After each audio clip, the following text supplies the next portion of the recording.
প্রতিটা রূহ, প্রতিটা মানুষ মালাকুল মউতকে দেখতে পায়। আপনিও দেখবেন, আমিও দেখব। মুমিনদের কাছে এসে মালাকুল মউত একজন যুবকের বেশে সাদা ধবধবে জুব্বা পরে সুগন্ধি মেখে মুমূর্ষু ব্যক্তির শিয়রে বসে বলে, ইয়া আইয়াতুহান নাফসুল মুতমাইন্নাহ, হে প্রশান্ত আত্মা, উখরুজি ইলা মাগফিরাতিল্লাহি ওয়া রিদওয়ানি, আল্লাহর ক্ষমা আর দয়ার দিকে বের হয়ে আসো। বলা মাত্রই মুমিনের আত্মাটা স্মুথলি বের হয়ে আসে। কাফন মিন আকফারিল জান্নাহ, হানুত মিন হানুতিল জান্নাহ, জান্নাত থেকে আনা সুগন্ধি কাফনের মধ্যে পেঁচিয়ে তিনি রূহটাকে নিয়ে আইলিনে চলে যায়। সরাসরি দেখে মালাকুল মউতকে। আর যারা ইসলাম বিরোধী, কোরআন বিরোধী, তাদের সামনে এসে মালাকুল মউত ত্রাস সৃষ্টি করে। আগে হাইওয়েতে মাঝে মাঝে ডাকাতি হয় না? বাসগুলোর মধ্যে যখন ডাকাতি হয়, বাসে থাকে 50 জন, ডাকাত ঢুকে 5 জন। এই 5 জনের ভয়ে সব নিয়ে পেশাব করে দেয়, কারণ ত্রাস সৃষ্টি করে। সেই চাইনিজ কুড়াল দিয়ে আগে কুবায় দেয় 4-5 জনের। রক্ত দেখে কি দেওয়ার সব আগে রেডি করে রাখে। মালাকুল মউত এসে কাফের নাস্তিক মুশরিকদের সামনে সেরকম একটা ত্রাস সৃষ্টি করে, ভয়ে লোকটা কাঁপতে থাকে। ওর কাছে ভদ্র ভাষায় কথা বলে না, সুন্দর জামা পরে আসে না, কালো কুচকুচে চেহারা, ভয়ঙ্কর একটা রূপ নিয়ে, আকৃতি নিয়ে ইসলাম বিরোধীদের মাথার সামনে আসে। দুর্গন্ধযুক্ত চেহারার দেহ নিয়ে ধমক দিয়ে বলে, ও পাপাত্তা, ইয়া আইয়াতুহান নাফসুল খাবিসা উখরুজি ইলা গাদাবিল্লাহ, হে পাপাত্তা, আল্লাহর রাগ, ক্রোধ, এই গজবের দিকে বের হয়ে আয়। মুমিনের আত্মা বলার সাথে সাথে যেমনি মুমিনের দেহ থেকে বের হয়ে জান্নাতি কাফনের ভেতরে ঢোকে, কাফেরদের আত্মাও কি এরকম তাড়াতাড়ি বেরোতে চায় নাকি? কাফেরদের আত্মা বেরোতে চায় না। ডানে দৌড়, বায়ে দৌড়, সামনে দৌড়, পেছনে দৌড়, দৌড়াদৌড়ি করে। মালাকুল মউত এটাকে টেনে হিচড়ে, একটা জীবিত ছাগলকে জবাই না করে তার চামড়া উল্টার দিকে টেনে হিচড়ে বের করলে ছাগলটা যত কষ্ট পায়, এর সে কমসে কম 70 গুণ বেশি কষ্ট দিয়ে কাফের মুশরিক আর গাদ্দারদের রুহ কবজ করা হয়। আল্লাহ এই পরিস্থিতি থেকে তুমি আমাদের বাঁচাও। মুমিনদের রুহ যেমনি কবজ হয়, ওইভাবে রুহ কবজের ব্যবস্থা করে দিও। ইমানের মৃত্যু নসিব করে দিও, শাহিদি মৃত্যু নসিব করে দিও। আমাকে শহীদ করে সেই মিছিলে শামিল করে নিও, যে মিছিলের নেতা মীর হামজা খুবাইব খান আল্লাহর কাছে ছিল অতি প্রিয়, শামিল করে নিও।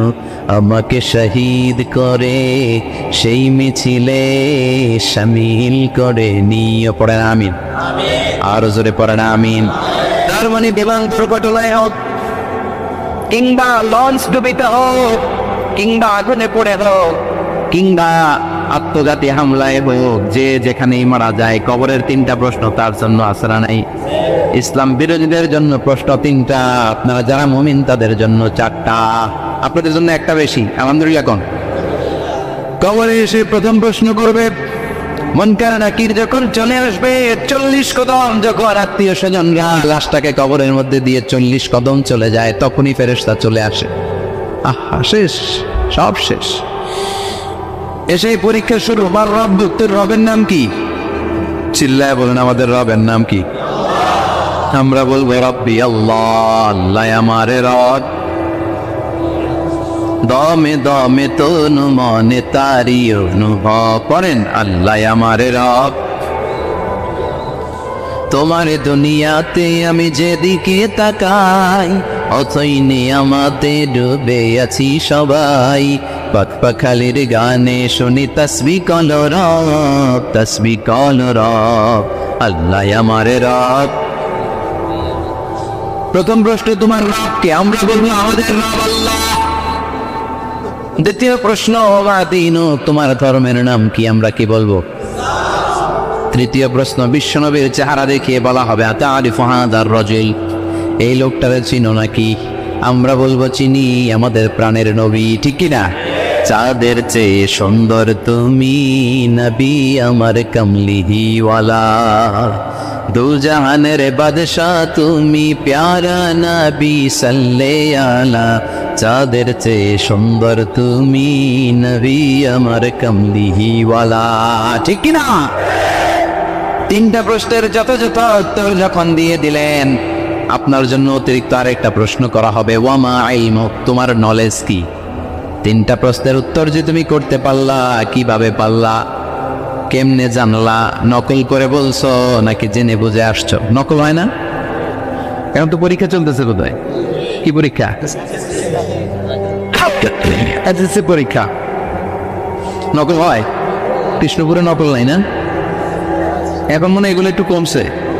একটা সময় ছিল অনেক নকল হইতো। পাঞ্জাবের ভিতরে নকল, পকেটে নকল, টুপির ভিতরে নকল, মোজার ভিতরেও নকল, এমনকি মেয়েরাও নকল করে পরীক্ষা হলে আসে না নেই? স্কেলের মধ্যে লিখে নিয়ে যায়, হাতের মধ্যে লিখে নিয়ে যায়, ওড়নায় লিখে নিয়ে যায়, কাপড়ে লিখে নিয়ে যায়, আসে না নেই? ফেরেশতারা বলবে নকল করছো নাকি? কেমনে জানলা? তিনটা প্রশ্নের উত্তর তুমি কেমনে বললা? আল্লাহ তোমার রব, ইসলাম তোমার ধর্ম, এই লোকটা বিশ্বনবী কেমনে চিনলা? আপনাকে তখন বলতে হবে আমি কোরআন থেকে শিখেছি, আমি হাদিস থেকে শিখেছি, আমি ইসলাম জেনে বুঝে মেনেছি, আমি আন্দাজে কোথাও ঘুরি নাই। চিল্লা এখন ঠিক কিনা? আপনাকে বলতে হবে, এজন্য শিখতে হবে, প্রতিনিয়ত ইসলাম সম্পর্কে জানতে হবে, আখের বোঝাতে হবে, জীবনটাকে আলোকিত করতে হবে। চিল্লায় বলেন ঠিক কিনা? চারটা প্রশ্নই যখন হয়ে গেল, ফেরেশতারা বলবে আহলান ওয়া সাহলান ওয়া মারহাবান বিক, খুশামদেদ, কংগ্রেচুলেশন, খুশামদেদ, কংগ্রেচুলেশন, সব প্রশ্নের উত্তর তুমি পেরেছ। আপনার কবরটারে 70 হাত লম্বা করে দেয়া হবে। আপনার কবর থেকে জান্নাতের দিকে দরজা খুলে দেয়া হবে। জান্নাতের 2টা রেশমি কাপড়ের পোশাক এনে আপনাকে পরিয়ে দেয়া হবে। আর বলা হবে নাম কানাও মিলা আরুস, ঘুমাও, sleep, you should get some sleep now. তোমাকে লম্বা সময় পানি দিতে হবে, ঘুমাও। কানাও মিলা আরুস, যেমনি বর বাসর রাতে আরামসে ঘুম দেয়, বাসর রাতে যেমনি বর কনেকে নিয়ে মধুর ঘুম দেয়, তুমিও ঘুমাও, কেউ তোমার ঘুম ভাঙবে না। মালাক ইসরাফিলের কিয়ামতের জন্য ইসরাফিলের সিংহায় যে ফুৎকার আছে, ওই ফুৎকার ছাড়া কোনো কিছুই তোমার ঘুম ভাঙাতে পারবে না। আলহামদুলিল্লাহ পড়েন। আল্লাহ আমরাও যেন 4টা প্রশ্নের উত্তর দিয়ে লম্বা একটা ঘুম দিতে পারি, পড়ে না আমিন। ওয়াম্মাল কাফির ওয়া আহলুশ শিমাল, ইসলাম বিরোধী যারা, তাদের সামনে মালাকান আসওয়াদান আজরাকান, কৃষ্ণ বর্ণের দেহ, নীলাভ বর্ণের 2টো চোখ, গায়ের রং কালো, চোখের রং নীল, দেখতে কেমন লাগে? আলিফ লাইলার ভূতের মতো। কথা কন। গায়ের রং কালো, চোখের রং নীল। ফেরেশতা 2টা আসবে, এসে ত্রাস সৃষ্টি করবে, এসে বলবে বল তোর রবের নাম কি? আর রব্বুক। ইসলাম বিরোধী মুশরিক, কাফের, নাস্তিক এরা বলবে আমি জানি না আমার রবকে, আমি জানি না, আমি তা জীবন শুধু চেয়ার করেছি, মদ খেয়েছি, আমি ধর্ষণে সেঞ্চুরি করেছি দুনিয়া থেকে, আমি টেন্ডারবাজি করেছি, চাঁদাবাজি করেছি, আমি মাস্তানি করেছি, আমার দাপটে এলাকার ইসলাম প্রিয় বাসায় ঘুমাতে পারে না। আমি ছিলাম টেন্ডারবাজ, আমি ছিলাম গডফাদার, সন্ত্রাসীদের লিডার, আমি ছিলাম ডন 1 2 3 সব, আমি ছিলাম ডনের ডন, আমি ছিলাম মস্তান রংবাজ, রক টপকে আমি তো জানি না। লাদ্রি লাদ্রি আমার জিজ্ঞেস করো না। আবার প্রশ্ন করা হবে ওয়ামা দীনুক, তোর ধর্মের নাম কি? বলবে লা আদরি, আমার কোনো ধর্ম নাই, আমার কোনো ধর্ম নাই, আমি শুধু মৌজ মাস্তিতে ছিলাম, আমি আনন্দ ফুর্তি করেছি, ইসলাম নিয়ে আমার মাথা ব্যথা ছিল না। আজীবন ইসলামরে আমি বাস দিয়েছি, চিল্লায় বলেন ঠিক কিনা? ইসলাম বিরোধীদের সাথে ছিল আমার চর্চা, আমার সঙ্গে সঙ্গে পাঙ্গ ছিল গুন্ডা বদমাশ, ইসলাম বিরোধী। রব কি, ইসলাম কি আমি জানি না, আমার এগুলো জিজ্ঞেস করিবেন, ধর্ম কি আমি জানি না, আমি কিচ্ছু মনে করতে পারছি না।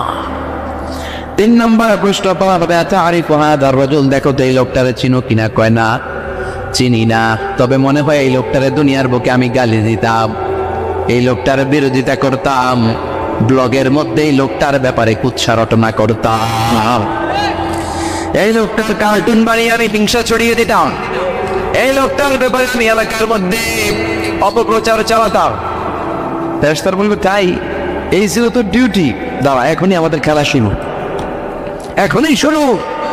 ফায়ুতরাকু বিমাতারিক মিন হাদিদ, লোহার একটা হাতুড়ি দিয়ে মাথা থেকে পা পর্যন্ত পিটানো হবে, পিটিয়ে এর গোশতের হাড্ডিগুলোকে থেতলে ফেলা হবে।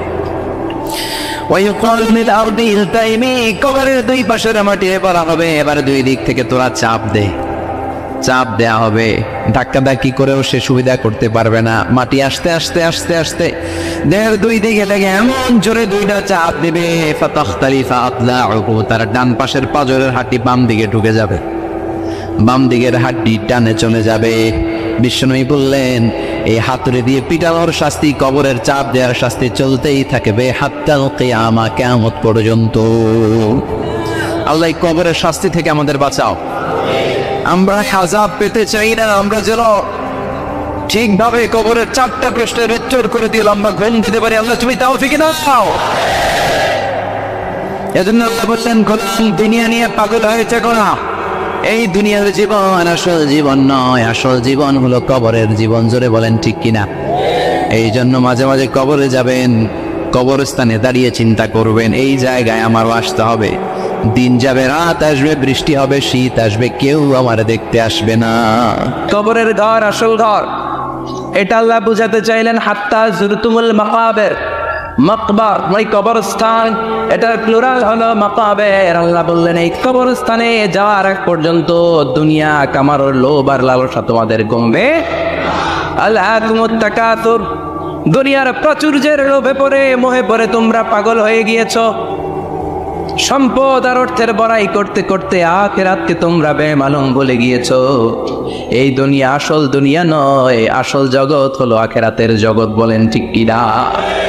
আলহাকুমুত তাকাসুর, অর্থ, সম্পদ, বৃত্ত, বৈভব, ক্ষমতা, এগুলো অর্জনের আকাঙ্ক্ষা আমাদেরকে পাগল বানিয়ে দিয়েছে। কিসের নেশা যে আমরা ছুটছি, শুধু ছুটছি প্রতিযোগিতা, কোন দিকে যাচ্ছি আমরা নিজেরাও জানি না। জোরে বলেন ঠিক কিনা? চাহিদার আমাদের শেষ নাই, যার যত বেশি তার চাহিদা তত বেশি। গাড়ি আছে বাড়ি চাই, বাড়ি আছে নারী চাই, এটা আছে ওটা চাই, ওটা আছে সেটা চাই, এরকম চাহিদা আছে না নাই? আছে। যারাই আল্লাহ দিয়েছে বেশি তার চাহিদাও তত বেশি, ঠিক কিনা? এজন্য আল্লাহ বললেন আলহাকুমুত তাকাসুর, তোমাদের চাহিদার কোনো কমতি নাই, তোমাদের চাওয়া পাওয়ার কোনো শেষ নাই। যার সাইকেল আছে সে মোটর সাইকেল চায়, মোটর সাইকেল আছে তো প্রাইভেট কার চায়, প্রাইভেট কার আছে মনে মনে ভাবে প্লেনে চড়তে পারলে একটু ভালো হয়। এরপরে কয় হেলিকপ্টার আছে না নাই? যিনি মেম্বার হয়েছেন তিনি ভাবলেন সামনে চেয়ারম্যান হইলে একটু ভালো হয়। যিনি আপনাদের ভোটে চেয়ারম্যান হয়ে গেলেন মনে মনে ভাবে এবার যদি একটু পার্লামেন্টে যাইতে পারি খারাপ হয় না। কথা কন, পার্লামেন্টও নিছেন ওনারে, এবার মনে মনে ভাবে একটা মন্ত্রণালয়ের দায়িত্ব যদি পাই খারাপ হয় না, এলাকার উন্নয়ন বেশি বেশি করা যাবে। মন্ত্রীও হয়ে গেছে, এবার মনে মনে ভাবে আর আছে একটা, জোরে কন, ওইটার সুযোগ এই দেশে নাই, ওইটার সুযোগ এই দেশে নাই, হয় উনি নয় উনি। এখন এই দুই ফ্যামিলির বাইরে আমাদের আর কোনো গতি নাই। তো গতি যেহেতু নাই, ওনারা ভালোভাবে চালাক, আমাদের কোনো কথা নাই। জোরে বলে ঠিক কিনা? যারাই আমাদের নেতা হবে আল্লাহ সুন্দরভাবে তাদেরকে দেশটা চালানোর তৌফিক দাও, বড় আমিন। এজন্য আল্লাহ বললেন আলহাকুমুত তাকাসুরু হাত্তা যুরতুমুল মাকাবির, দুনিয়ার লোভ লালসা প্রতিযোগিতা তোমাদেরকে পাগল বানিয়ে দিয়েছে। পাগল হয়ে গিয়েছি, আরো চাই, আরো লাগবে, আমার আরো লাগবে, এরকম মানসিকতা আমাদের অন্তরের ভেতরে আছে না নেই? এই মানসিকতারে বলে ফকিরি মানসিকতা। কথা কর, বারবার যারা চায় রে কি বলেন? ফকিরনি।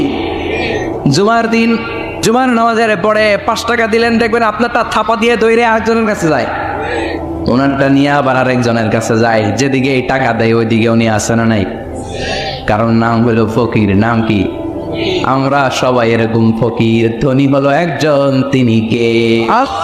ইয়া আইয়ুহান নাসু আনতুমুল ফুকারাউ ইলাল্লাহ ওয়াল্লাহু হুয়াল গনিয়ুল হামিদ। আল্লাহ বললেন গোলাম তোরা সবাই ফকিরের বাচ্চা। আমরা কি? ওই যে কয় না ফকিরের বাচ্চা কইতে প্রেস্টিজে লাগে, কিন্তু কোরআনে কিন্তু আল্লাহ কয়ে দিচ্ছে আনতুমুল ফুকারা ইলাল্লাহ, তোমরা সবাই আল্লাহর দিকে ফকির, কারণ আমরা রাতে দিনে সব সময় বিপদে পড়লে চাই একজনের কাছে, তিনি কে? অসুস্থ হলে কাঁদি একজনের কাছে, তিনি কে? তুফান হইলে, বন্যা হলে একজনের ডাকি, তিনি কে? বানসারামপুর তুফান হয় না, বন্যা হয় না, সিডর হয় না, কারণ ডাকেন। দেখবেন তুফান হইলে মুসলমানরা যেমনি ডাকে, হিন্দুরাও ডাকে, বৌদ্ধরাও ডাকে, নাস্তিকরাও নাস্তিকতা ভুলে যায়, তখন জিকির চলে একজনের, তিনি কে? আমি বরিশালে গিয়েছিলাম বাসে করে, ফিরে আসছি লঞ্চে। এই একবার সাগরের ভেতরে, নদীর ভেতরে তুফানে পড়েছি। সেই দিন চিনতে পেরেছি আল্লাহ কারে কবে। কারণ আমি শহরে বড় হয়েছি, সাঁতার জানি, স্বাভাবিক সাঁতার, এদিকে ফালাইলে ওদিকে যাইতে পারো, কিন্তু নদী কি সাঁতারে পারাইতে পারো? কথা কর। প্রচন্ড তুফান, সদরঘাটে ভিড়তে আর 2 ঘন্টা বাকি। জাহাজ টলমল শুরু করেছে। এবার দেখলাম জাহাজের ভেতরে যত মহিলাগুলো আছে সব চিল্লায় আর ডাকে কারে, হিন্দুগুলাও ডাকে কারে, বৌদ্ধগুলাও ডাকে কারে। হঠাৎ করে তুফান থেমে যায়, আবার ধাক্কা মারে, আবার চিল্লা, আসেন নাই? সবার মুখে এক আওয়াজ, বাঁচাও। আমি বললাম কে বাঁচাইব? হুজুর আমনে, আমনে দোয়া কালাম পারেন, আমনে বাঁচান। আমি কইলাম আমারে বাঁচাইব কেডা? আল্লাহ ছাড়া বাঁচানোর কেউ নাই। এজন্য আল্লাহ বললেন, আলহাকুমুত তাকাসুরু হাত্তা যুরতুমুল মাকাবির। তোমরা সম্পদের লোভে, দুনিয়ার লোভে পাগলের মতো হয়ে গিয়েছো। ফকিরদের যেই স্বভাব, সেরকম স্বভাব তোমাদের মধ্যে ঢুকেছে, ঠিক কিনা? আরো চাই, আরো লাগবে, আরো দাও, সব খাম, সব আমার। ব্যাটটা এতটুকু, হ্যাঁ সব খাইব। ব্যাট কদ্দুর, কিন্তু বলে কি সব খাবো। আনলিমিটেড ডিমান্ড, শেষ নাই। প্রতিযোগিতার পর প্রতিযোগিতা। উনার কত টাকা, আমার টাকা তার চেয়ে বেশি লাগবে। ওর বাড়ি কয়টা, আমার বাড়ি আর কয়েকটা বাড়ানো লাগবে। ওর বিল্ডিং যদি হয় 5 তলা, আমার লাগবে 6 তলা। কিন্তু উনি তাহাজ্জুদ পড়ে, আমারও তাহাজ্জুদ পড়া লাগবে। এই টেনশন আছে নাকি? কথা বলে। ওনার বাড়ি 5 তলা, আমারটা লাগবে 8 তলা।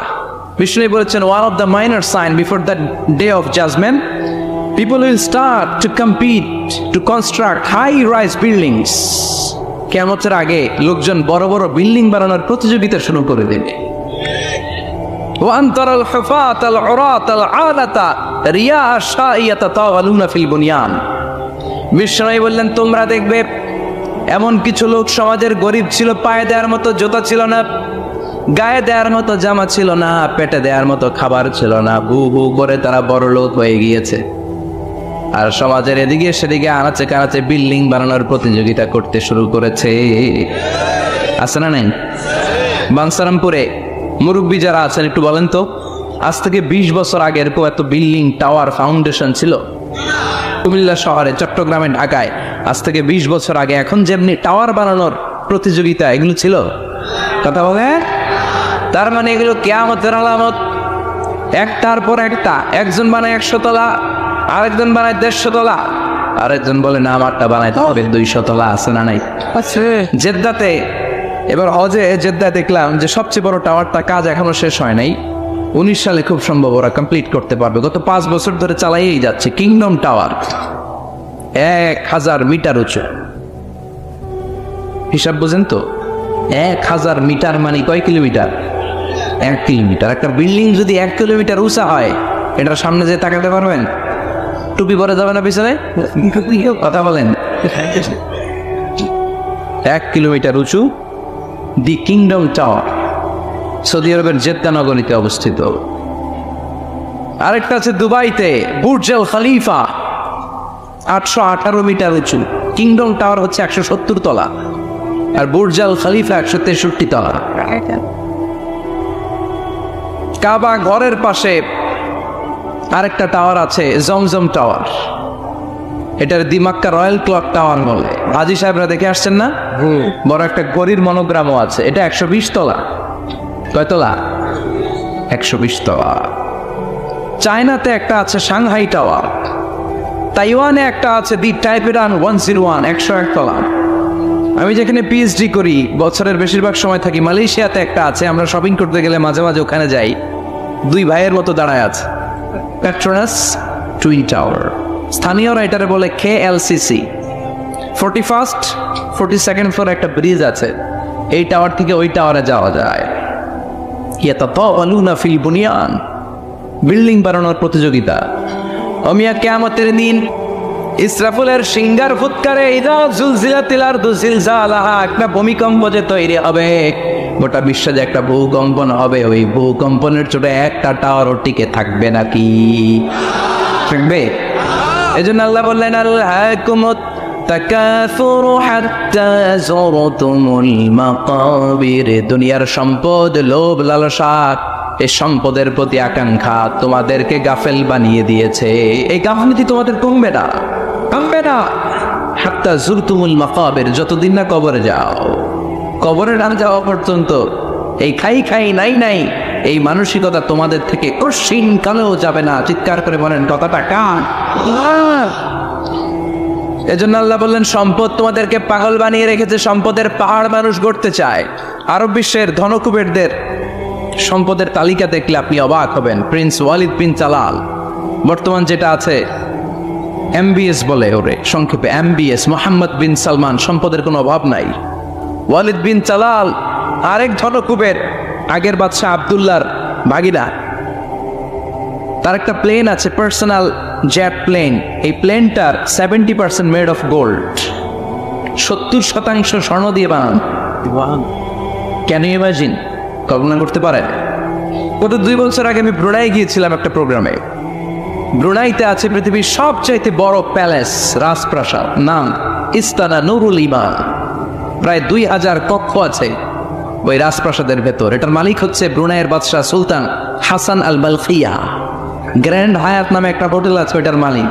ওনার সংগ্রহে 500টা রোলস রয়েস গাড়ি আছে। কয়টা? এক একটা গাড়ির দাম কমসে কম 10 কোটি টাকা। আচ্ছা, একজন মানুষের পুরো ফ্যামিলি নিয়ে চলতে ফিরতে মজমাস্তি করতেও কয় টাকা নিয়ে নেয়? হ্যাঁ, একটা গাড়ি, 2টা গাড়ি, সর্বোচ্চ 3টা গাড়ি, ঠিক কিনা?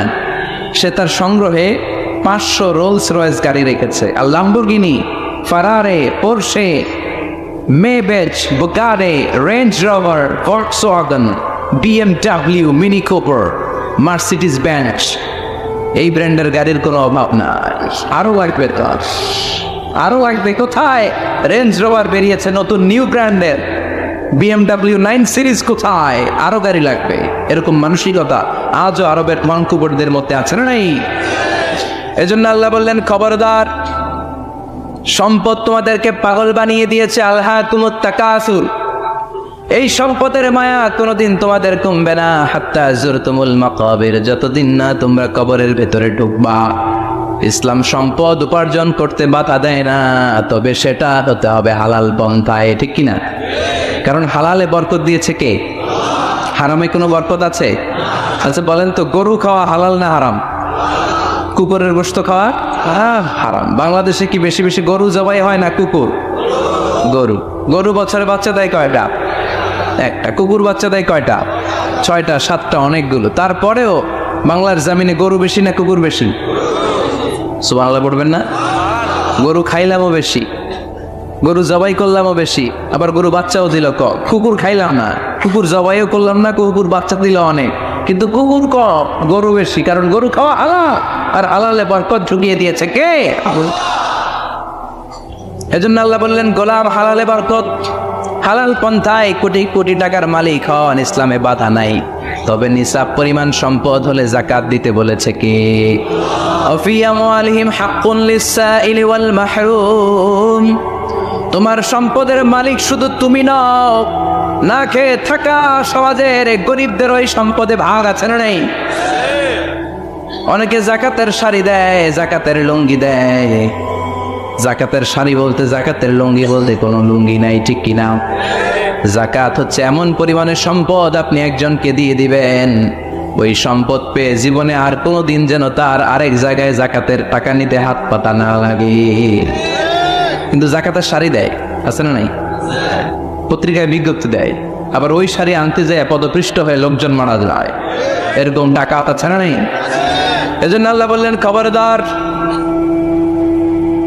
সম্পদ উপার্জন করো, কিন্তু নিসাব পরিমাণ সম্পদের মালিক হলে যাকাত দিবা।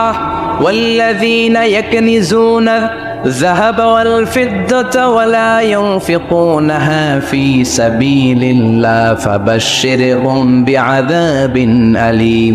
যারা সম্পদের মালিক হয় কিন্তু আমার রাস্তায় যাকাত দেয় না, ও নবী তাদেরকে আপনি কঠিন আযাবের সুসংবাদ দেন। পড়েন নাউযুবিল্লাহ। ও মিয়া, আযাবের কি সুসংবাদ হয় না দুঃসংবাদ?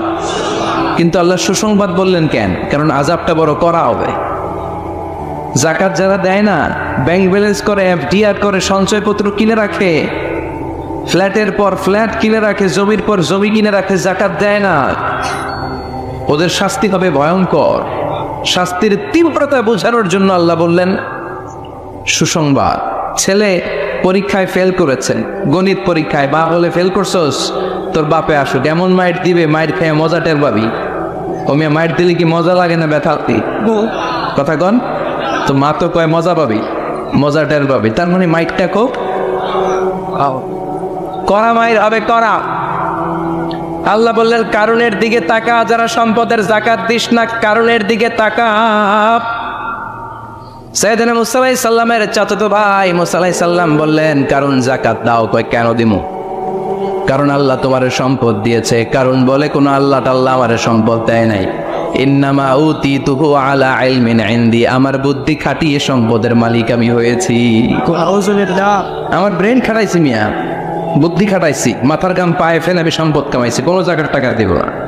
সাইয়েদনা মুসা আলাইহিস সালাম বললেন দাওয়াত দেওয়ার দায়িত্ব আমার, দাওয়াত দিলাম, জাকাত দাও, তাহলে কঠিন আযাব তোমার উপর চেপে বসবে। কারণ বলে পারলে তুমি শাস্তি নিয়ে আসো। সাইয়েদনা মুসা আলাইহিস সালাম আল্লাহরে বললেন আল্লাহ অনেক আমি দাওয়াত দিলাম, গরিব দুঃখীদের মাঝে জাকাত দেন, আপনি শাস্তি পাঠান। রব্বুল আলামিন বললেন কিছুক্ষণের মধ্যে পুরো জমিনটা কারণ তার সম্পদ সহ সব কিছুকে মাটিতে দাবিয়ে দিবে। ফাখাসাফনা বিহি ওয়া বিদারিহিল আরদ, হঠাৎ করে পুরো জমিন কারণের সম্পদ সহ মাটিতে টান দিতে লাগলো। আমি জায়গাটা নিজে দেখে এসেছি। আমি মিশরে পড়াশোনা করেছি, তো মিশরের কায়রোতে ছিলাম। কায়রো থেকে প্রায় 100 মাইল দূর হবে একটা শহর আছে ফাইয়ুমে। এই ফাইয়ুম শহরে বহাইরা কারুন, কারণের সব সম্পদ সহ বাড়িঘর সহ জমিন যেখানে দাবিয়ে তাকে জমিনের ভেতরে বুক গর্ভস্থ মাটির ভেতরে ঢুকিয়ে ফেলেছে, ওই জায়গাটা আজও ঠিক ওই রকম আছে। ওখানে একটা লেক হয়ে গিয়েছে, হ্রদ। মিশরীরা এখন মাছ ধরে। জমিন তাকে ভিতরে টানতে লাগলো, হাঁটু পর্যন্ত টেনে ফেলার পরে সে বলে আমি উঠে যাব। কোমর পর্যন্ত মাটির ভেতরে গেড়ে গেল, সে বলল আমি বেঁচে যাব। এবার গলা পর্যন্ত যখন দেহটা মাটিতে দেবে যায়, এবার হাত তুলে বলে মুসা সব সম্পদ তোমার, আমারে বাঁচাও।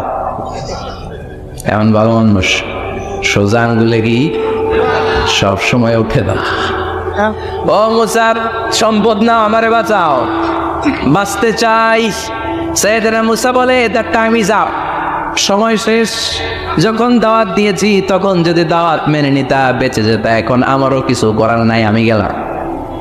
ইয়াতাজালজালু ফিল আরদ হাত্তা ইয়াউমুল কিয়ামা, প্রতিদিন সহিহ বুখারীর বর্ণনা 1 বিঘত পরিমাণ আল্লাহ তাআলা জামিনকে আদেশ দিয়েছেন কারণ এবং তার সম্পদকে প্রতিদিন 1 বিঘত করে জামিনের ভেতরে নিতে থাকবে after the day of judgement, কিয়ামত পর্যন্ত। কারণ তার সম্পদ সহ জমিনের ভিতরে যেতেই থাকবে, যেতেই থাকবে। চিল্লায় পড়েন সুবহানাল্লাহ। এজন্য আল্লাহ বললেন সম্পদ তোমারে বাঁচাতে পারে না, ক্ষমতা তোমারে বাঁচাতে পারে না, বাঁচাতে পারে একজন, তিনি কে? আল্লাহকুমুত তাকাসুরু হাত্তা যুরতুমুল মাকাবির, দুনিয়ার সম্পদের লোভে পড়ে আখিরাতকে তোমরা বেমালুম ভুলে গিয়েছো।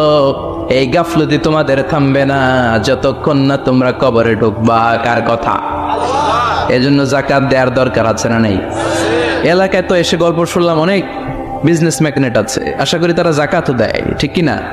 আপনাদের মধ্যে থেকে যারা ধনী আছে তাদেরকে পৌঁছাবেন যে জাকাত না দিলে কারণের মতো পরিণতি করে দিতে পারে কে? সম্পদগুলো কিয়ামতের দিন পেঁচাতে পেঁচাতে কোমর পর্যন্ত পেঁচাবে, আবার পেঁচাতে পেঁচাতে গলা পর্যন্ত পেঁচিয়ে ছোবল দিয়ে বলবে আনা মালুক আনা কানজু, আনা মালুক, আমি তোর মাল, আমি তোর সম্পদ, আনা কানজু, আমি তোর ব্যাংক ব্যালেন্স, আমারে খা। এক একটা ছোবলের চুটে পুরো দেহটা 70 গজ জামিনের ভেতরে চলে যাবে। এজন্য আল্লাহ বললেন আল্লাহকুমুত التكاثر حتى زرتم المقابر। দুনিয়ার প্রাচুর্যতা তোমাদেরকে মোহাচ্ছন্ন করেছে। আমরা মোহের মধ্যে পড়ে আছি, ঠিক কিনা? আমাদের চলাফেরা, কথাবার্তা, লাইফস্টাইল দেখলে মনেই হয় না যে আমরা মরু। মনে হয় যে 1000 বছর রাজত্ব করতে আমরা এসেছি, কেউ আমাদেরকে থামাতে পারবে না, কোনোদিন আমাদের মরণ হবে না। চিল্লায় বলেন ঠিক কিনা? এই দুনিয়াটা আসল জীবন না, আসল জীবন কবরের জীবন। এই দুনিয়ার দৃষ্টান্ত আল্লাহর কাছে হলো 4টা স্বর্ণের টুকরার মতো আর 3টা লাশের মতো। স্বর্ণের টুকরা কয়টা? লাশ কয়টা? বনি ইসরায়েলের জামানাতে 3 জন যুবক কর্মের সন্ধানে, কাজের সন্ধানে বেরিয়েছিল। হঠাৎ করে তারা এক গুপ্তধন পেয়ে যায়। গুপ্তধনে তারা পেয়েছে 4টা বড় বড় স্বর্ণের টুকরা। কয়টা? মহা খুশি, খুশিতে বাকবাকুম। চিন্তা করলে আমরা আজীবন খেয়ে পড়ে চলে যেতে পারবো, কিছুই করা লাগবে না। 3 জন মিলে স্বর্ণ নিয়ে বসে প্ল্যান করলো ভাগ বটোয়ারা করার আগে একজন বাজার থেকে রুটি কিনে নিয়ে আয়, আগে পেট ভরে খেয়ে নেই, তারপরে ভাগ বটোয়ারা। একজন রুটি আনতে গিয়েছে, ওই 2 জন ভাবতে শুরু করলো যেটাতে রুটি আনতে পাঠাইছে ওইটা যদি মেরে দিতে পারি তাহলে ভাগাভাগি আর কোন কাম নাই। স্বর্ণ কয়টা? তুই নিবি 2টা, আমি নিব 2টা। আর যে রুটি কিনতে গিয়েছে সে মনে মনে ভেবেছে রুটির মধ্যে বিষ মাখিয়ে নিয়ে যায়। কি মাখিয়ে নিয়ে যায়? ওই 2টা বিষ খাইয়া ঠুস সব। যেই চিন্তা ওই কাজ। রুটির মধ্যে বিষ মাখিয়ে নিয়ে এসেছে। 2 বন্ধু ওইটারে ধরে আঘাত করতে করতে দুনিয়া থেকে বিদায় করে দিয়েছে। এবার 2টা বলে এইটারে মারতে অনেক কষ্ট হয়েছে, আগে খাইয়া লই। এরপরে তুই 2টা, আমি 2টা। এবার বিষ মাখানো রুটি খেয়ে ওরাও শেষ। আহা, আল্লাহু আকবার। 4টা স্বর্ণের টুকরা পড়ে আছে, 3টা লাশ পড়ে আছে। আতিহি মাসালু হায়াতিদ দুনিয়া। এটা দুনিয়ার জীবনের দৃষ্টান্ত। এজন্য মানুষের স্বভাব হলো আরো চাই, আরো চাই। বিশ্বনবী বললেন লাউ লিকুল্লি ইবনি আদমা ওয়াদিয়াম মিন যাহাব। আল্লাহ বনি আদমের সবাইকে যদি এক একটা স্বর্ণের পাহাড়ের মালিক বানিয়ে দেয়, আহাব্বা ইয়াকুনা লাহু ওয়াদিয়ান, সে চাইবে কেমন করে আরেকটা স্বর্ণের পাহাড়ের মালিক পাওয়া যায়। মিয়া, আমার যদি একটা স্বর্ণের পাহাড়ের মালিক বানায় দেয়, আমার 14 পুরুষ সে স্বর্ণের পাহাড় বেচা খেয়ে শেষ করতে পারো? আরেকটা দিয়ে আমি কি করবো? সবাইকে যদি এক একটা স্বর্ণের পাহাড়ের মালিক বানিয়ে দেয়া হয়, তারপরে প্রত্যেকে চাইবে কেমন করে আরেকটা পাহাড়ের মালিক হওয়া যায়। কারণ ওই যে খাই খাই, আরো লাগবে, আরো লাগবে। কবরের মাটি ওর মুখে ঢোকার আগ পর্যন্ত ওর এই খাই খাই স্বভাবের বন্ধ হবে না। চিৎকার করে বলেন ঠিক কিনা? এজন্য আল্লাহ বললেন কবরে না ঢুকলে তোমাদের এই আকাঙ্ক্ষা থামবে না, লোভ লালসা বন্ধ হবে না। হাত্তা যুরতুমুল মাকাবির, কবরে তোমাদেরকে যেতেই হবে, মরতে তোমাদেরকে হবে। এই পৃথিবীতে কেউ থাকার জন্য আসে নাই, জোরে বলেন ঠিক কিনা? মরতেই হবে, যেতেই হবে, চলে যেতেই হবে। এজন্য বিশ্বনবী বলতেন আকসিরু যিকরা আযিমিল্লাহ আযাত। জীবনের সব স্বাদ আল্লাহকে নিঃস্বাদ করে দেয়, পানসা করে দেয়। ওই মৃত্যুর কথা বেশি বেশি স্মরণ করবা। জীবনের স্বাদ আল্লাহ সব কিছুকে পানসা করে দেয়। কোন জিনিস? মরণ। চিল্লায় বলেন কোন জিনিস? আর জোরে বলেন কোন জিনিস? সুনিশ্চিত যেতেই হবে। কোন সন্দেহ আছে? কথা বলেন, সন্দেহ আছে কারো? The most certain thing in our life is death, and the most uncertain thing in our life is the time of death. আমাদের জীবনের সবচেয়ে সুনিশ্চিত বিষয় হচ্ছে আমাদের মরণ, মরতে হবে। কিন্তু সবচেয়ে অনিশ্চিত বিষয় হচ্ছে মরণের সময়। কখন মরবো এটা আমরা কেউ জানি না, কিন্তু মরবো যে এটা আমরা সবাই জানি। চিল্লায় বলেন ঠিক না? কেউ বেঁচে থাকতে পারবে না, সবাই চলে যাবে, সব মরে যাবে, শুধু একটা সত্তা বেঁচে থাকবে। চিল্লায় বলেন তিনি কে? কুল্লু মান আলাইহা ফানি ওয়া ইয়াবকা ওয়াজহু রাব্বিকা যুল জালালি ওয়াল ইকরাম ফাবিআইয়ি আলাই রাব্বিকুমা তুকাযযিবান। পৃথিবীর বুকে যা দেখা যায় সব মরে শেষ হয়ে যাবে, মরবে না শুধু একটা সত্তা, তিনি কে? সব মরে যাবে, সবাই মরে যাব। মালাকুল মাউত সবার রূহ কবজ করে ফেলবে। আল্লাহ বলবে আখবিরনি মাইয়াব্বা, হে মৃত্যুর ফেরেশতা কি করছো? কই সব মারছি। সবাইরে মারছো? সব শেষ। কে বাকি? জিনেরা বাকি, জিনদেরও মারো। সবগুলো জিন শেষ করা হবে, বাকি থাকবে ইবলিস। আল্লাহ বলবেন সবাইকে যেই কষ্ট দিয়ে ইন্তেকাল করিয়েছ সবগুলো কষ্ট একত্রিত করে ইবলিসটারে তুমি মারো। সবচেয়ে কষ্ট দিয়ে নির্মম ভাবে ইবলিসকেও শেষ করা হবে। আল্লাহ বলবেন আখবিরনি মাইয়াব্বা, ও মালাকুল মাউত এবার বলো আর কে বেঁচে আছে? মালাকুল মাউত বলবে আল্লাহ কেউ নাই, কেউ নাই, সব শেষ। মানুষ শেষ, প্রাণীগুলো শেষ, পাখিগুলো শেষ, সাগরের মাছগুলো শেষ, আপনার কথা মতো জিনগুলাও। এবার আছে শুধু ফেরেশতারা। কারা? কথা বলেন। আল্লাহ বলবেন ফেরেশতাদেরও মারো। শুরু হবে ফেরেশতা নিধন। একের পর এক সব ফেরেশতার রূহ কবজ করা হবে। এবার আল্লাহ বলবে আখবিরনি ইয়া মালাকুল মাউত মাইয়াবগা, মালাকুল মাউত আর কে কে বেঁচে আছে আমার একটু বলো। মালাকুল মাউত বলবো সব শেষ, সব ফেরেশতাগুলোরও মেরে ফেলেছি, শুধু 4 জন আছে, জিব্রাইল, ইসরাফিল, মিকাইল, আর আমি আপনার হুকুমের গোলাম আজরাইল। আল্লাহ বলবে ইসরাফিলের রূহ কবজ করো। ইসরাফিলের রূহ কবজ হয়ে যাবে। মিকাইলের রূহ কবজ করো, মিকাইলের রূহ কবজ হয়ে যাবে। ইসরাফিলের রূহ কবজ করো, কবজ হয়ে যাবে। আল্লাহ বলবে আখবিরনি মাইয়াব্বা, মালাকুল মউত এবার বলো কে বেঁচে আছে? মালাকুল মউত বলবে কেউ নাই। আল্লাহ বলবে আসলেই কেউ নাই? মালাকুল মউত বলবে আছে। কে আছে? শুধু আমি আছি। ডানে বায়ে সামনে পেছনে আল্লাহ কেউ নাই, সব শেষ, শুধু আমি আছি। আল্লাহ বলবেন এবার তুই মর। মুত ইয়া মালাকুল মউত, হে মৃত্যুর ফেরেশতা এবার তুই মর। মালাকুল মাউত হিসাব আর মিলাতে পারবে না, হিসাবটা তখন উল্টে যাবে। মালাকুল মাউত বলবে এটা আবার কেমন কথা? আমি মরুম কেন? আমি না মারছি? আমি না মারছি? আমি মেরে সাবার করেছি সব, আমি কেন মরব? আল্লাহ বলবেন মালাকুল মাউত এটাই তো বিধান, কুল্লু নাফসিন যায়িকাতুল মাউত, দুনিয়ার প্রত্যেককেই মৃত্যুর স্বাদ নিতে হবে রে মালাকুল মাউত। যদিও তুমি মেরেছ, সবাইকে তুমি মেরেছ, এখন তোমার মরণের পালা, এবার তুমি মরো, কারণ তোমাকেও মরতে হবে, তোমাকেও মরতে হবে। এই কথা শুনে মালাকুল মাউতের গায়ে জ্বর এসে যাবে, খিঁচুনি এসে যাবে, কাঁপুনি ছুটে যাবে, কাঁপতে থাকবে মালাকুল মাউত। কি ভয়ঙ্কর দৃশ্যের না জানি অবতারণ হবে সে সময়। কাঁপতে থাকবে মালাকুল মাউত। আল্লাহ বলবেন কেঁপে লাভ নাই, ভয় পেয়ে লাভ নাই, জান্নাত জাহান্নামের মাঝ বরাবর একটা জায়গা আছে, ওই জায়গায় যেয়ে দাঁড়াও। মালাকুল মাউত ওই জায়গার মাঝখানে যেয়ে দাঁড়াবে আর কাঁপবে।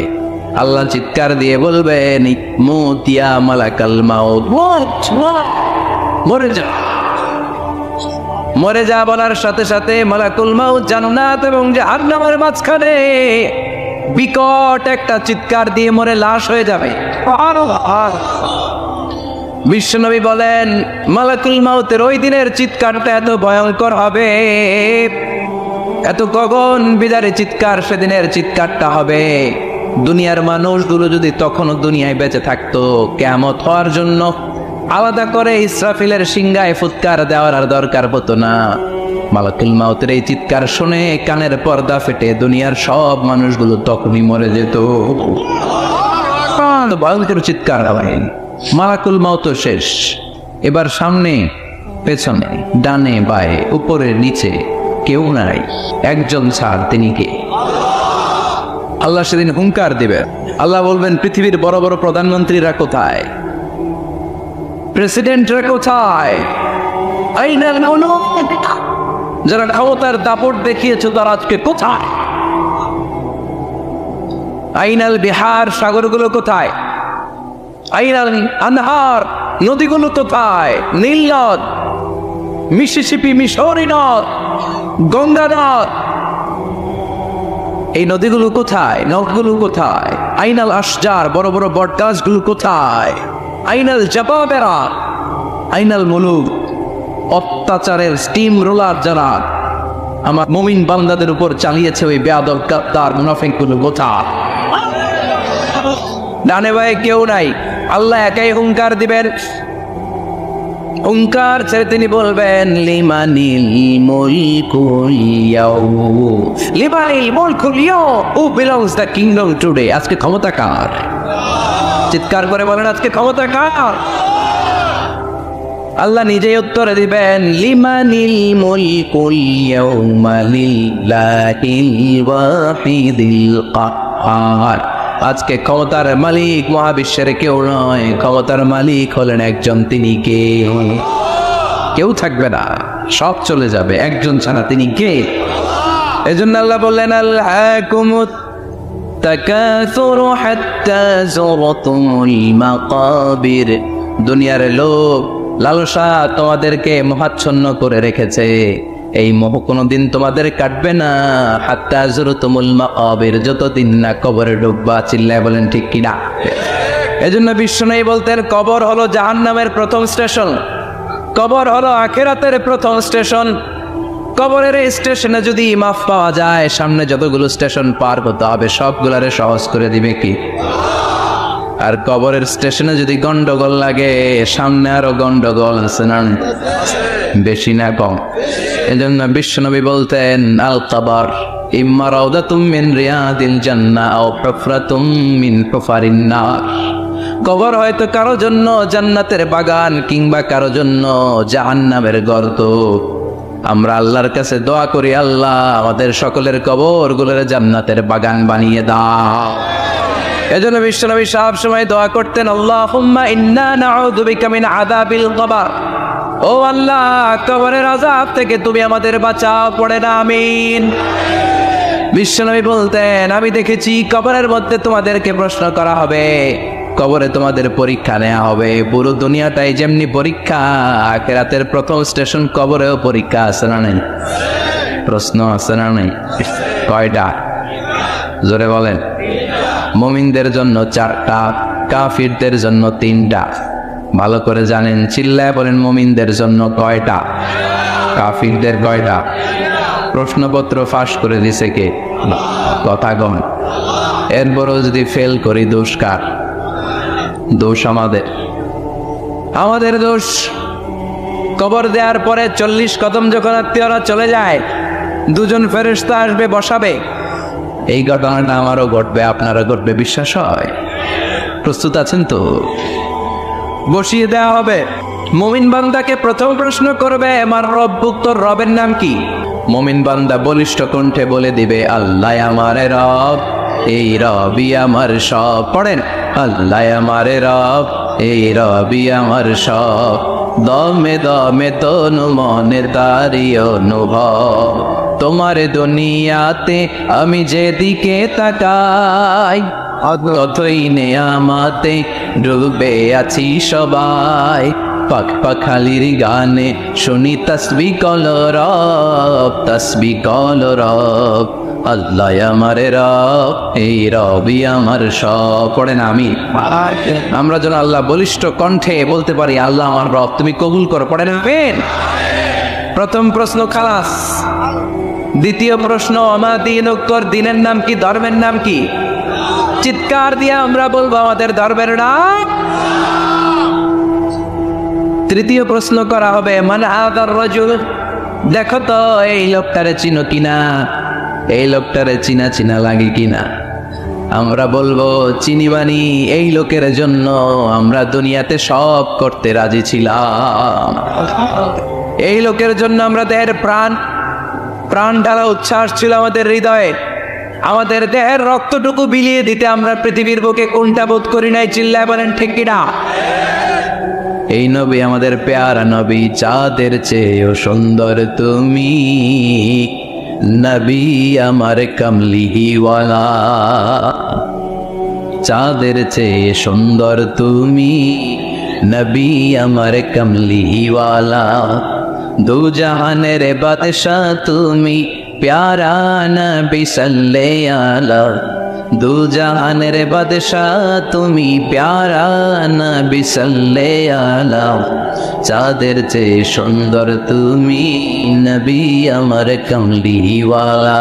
পড়েন আল্লাহু আকবার, আল্লাহু আকবার। আমরা বলবো এটা আমাদের কামলিওয়ালা নবী। এই নবীর অনুসরণ আমরা করেছি, এই নবীর কথা আমরা দুনিয়ায় মেনেছি। তার মানে প্রথম প্রশ্নেও পাস, দ্বিতীয় প্রশ্নেও পাস, তৃতীয় প্রশ্নেও পাস। এবার মুমিনদের জন্য এক্সট্রা একটা কোশ্চেন আছে না নেই? 4 নাম্বার প্রশ্নটাও জেনে রাখেন, কবরে কাজে লাগবে। তখন জিজ্ঞেস করা হবে ওমা ইলমুক, ওমা ইলমুক, what is the source of your knowledge, what is the source of your answer. এই যে 3টা প্রশ্নের উত্তর দিতে পারলা বাঘের বাচ্চার মতো, তথ্যসূত্র কি, হোয়াট ইজ দ্য রেফারেন্স, করতে শিখছ, কোত্থেকে শিখেছেন বলে আসতে হবে। আমরা বলবো আমরা কোরআন থেকে শিখেছি, হাদিস থেকে শিখেছি, মাহফিলগুলোতে জেনেছি, বয়ানগুলো থেকে শিখেছি। পড়েন সুবহানাল্লাহ। 4টা প্রশ্নের উত্তর যখন আপনি দিয়ে দিবেন, ফেরেশতারা বলবে আহলান ওয়া সাহলান, কংগ্রাচুলেশন। কি বলবে? আহলান ওয়া সাহলান, মানে কংগ্রাচুলেশন, খোশামদেদ, খোশামদেদ, খোশামদেদ। ওয়ায়ুফসাহু লাহু কবরুহু 70 যিরান, কবরটারে 70 হাত লম্বা করে দেয়া হবে। ওয়ায়ুফতাহু লাহু বাবুন ইলাল জান্নাহ, জান্নাতের দিকে একটা দরজা সেট করে দেয়া হবে। ওই জায়গা দিয়ে, দরজা দিয়ে জান্নাতের এয়ার কন্ডিশনের ঘরগুলো থেকে ঠান্ডা হিমেল বাতাস আর সুগন্ধ এসে কবরটারে আমোদ করে দিবে। ওয়ায়ুলবাসু মিন লিবাসিল জান্নাহ, জান্নাতের চমৎকার একটা পোশাক পরিয়ে দেয়া হবে। সুবহানাল্লাহ। আর বলা হবে নাম কানাউমিল আরুস, বাসর রাতে বর যেমনি কনেকে নিয়ে আনন্দের ঘুম দেয়, তুমিও একটা ঘুম দাও। সুবহানাল্লাহ বলে নাম কানাউমিল আরুস, বাসর রাতে বর যেমনি কনেকে নিয়ে ঘুমাও, মধুর একটা ঘুম আপনার সেদিন হবে। ইসরাফিলের সিঙ্গার আওয়াজ, ওই হুইসেল বাজার আগ পর্যন্ত ওই ঘুম কেউ আপনার ভাঙাতে পারবে না। আল্লাহ কবরের 4টা প্রশ্ন, এগুলোর সঠিক উত্তর দিয়ে জান্নাতের পোশাক পরে আমরাও যেন ঘুমিয়ে থাকতে পারি, তৌফিক দাও। আর জোরে পড়েন আমিন। এবার নাস্তিকদের পালা, বামপন্থীদের পালা, রামপন্থীদের পালা, ইসলাম বিরোধীদের পালা, কোরআন বিরোধীদের পালা, নবী বিরোধীদের পালা। ওদের সামনে 2জন ফেরেশতা আসবে, আসওয়াদান আজরাকান, আসওয়াদান আজরাকান, নীলাভ চোখ, কালো গাত্র বর্ণের, নীলাভ চোখ, চোখগুলো নীল, গায়ের কালার হবে কালো। তাহলে কি ভয়ঙ্কর চেহারা হবে ফেরেশতা 2জনের। এসে বলবে ওঠ, বস, মার রব্বুক, তোর রবের নাম কি? কয় জানি না। কি কয়? জানি না, লা আদরি, আমি জানি না। আমি অমুক নেতার পিছনে পিছনে ঘুরতাম, খালি এটা মনে আছে। আমি মাও সেদুলকে নেতা মানতাম, আমি কার্ল মার্কসকে নেতা মানতাম, আমি নেতা খেতাদের পিছনে ঘুরতাম। রব কি, ইসলাম কি, দিন কি, কিচ্ছু আমি জানি না। মাপ চাই, জানি না। দ্বিতীয় প্রশ্ন, আমার দিন, তোর ধর্মের নাম কি? কয় আমার কোনো ধর্ম নাই, আমার কোনো ধর্ম নাই, আমি হলাম নাস্তিক। আমি কি? কথা বলেন, আমি কি? আমি 1 প্যাকেটের বিরিয়ানির সন্ধান পাইলে শাহবাগের প্রজন্ম চত্বরে যায় ডান্স দিতাম। এরকম ডাকাইত আছে না নাই? ওমা দিন, তোর ধর্ম কি? কয় জানি না। আমি কিচ্ছু জানি না, ধর্ম টর্ম নাই আমার, আমি নাস্তিক। ফেরেশতারা বলবে ও তুমি নাস্তিক, দাঁড়াও আর একটা বাকি প্রশ্ন, এরপরে খেলা শুরু, ঠিক কিনা? 3 নাম্বার প্রশ্ন, ওমান আযার রাজুল, এই লোকটাকে চিনো কিনা দেখো। নাস্তিক বলবে না চিনি না, তবে নাম শুনেছি, ওনার বিরুদ্ধে আমি ব্লগে লিখতাম। এরকম ব্লগার আছে না নাই? ওনার পারিবারিক জীবন নিয়ে আমি মানুষের মধ্যে সন্দেহ উস্কে দিতাম। ওনার পুত পবিত্র চরিত্রের ব্যাপারে আমি দুনিয়ার বুকে মন্দ কথা বলতাম, ওনারে আমি গালি দিতাম, আমি ছিলাম ওনার বিরুদ্ধ শক্তি। ওনার পক্ষের কোন শক্তি আমি ছিলাম না, আমি সব সময় ওনার বিপক্ষে ছিলাম। ফেরেশতারা বলবে, হায় হায়, তুই তো 00, 100-তে কত পাইছে? অবশ্যই লা দারাইতা ওয়ালা তালাইতা, কিছুই পারলি না, তুই তো পোড়া কপাল। ফায়ুতরাকু মিন মাতারিক ওয়া মিন হাদিদ, লোহার একটা হাতুড়ি থাকবে, এক হাতুড়ির বাড়িতে মাথাটা ছিন্ন বিচ্ছিন্ন হয়ে যাবে, দেহটা জমিনের মধ্যে ঢুকে যাবে। তার চিৎকারে ওই কবরস্থানটা থার থার করে কাঁপবে, কিন্তু কেউ শুনবে না। মানুষ আর জিন ছাড়া সবাই শুনবে। এই জন্য মাঝে মাঝে কবরস্থানে দেখবেন গরু বেঁধে রাখলে রশি টুসি সিরা গরু দেয় তো আছে না নাই? এক একটা আঘাত এসে ছিন্ন বিচ্ছিন্ন হয়ে যাবে। ইউকালু লিল আরদি, জমিনকে বলা হবে ইলতাইমি, চাপ দাও, প্রেসার মারো। ফাতাখতালিফা আদলাউহু, দেহের এই পাঁজরগুলো ডান দিকের পাঁজর বাম দিকে যাবে, বাম দিকের পাঁজর ডান দিকে আসবে, পুরো দেহটা পাউডার হয়ে যাবে। তার এক একটা চিৎকারে পুরো কবরস্থান থার থার করে কাঁপবে।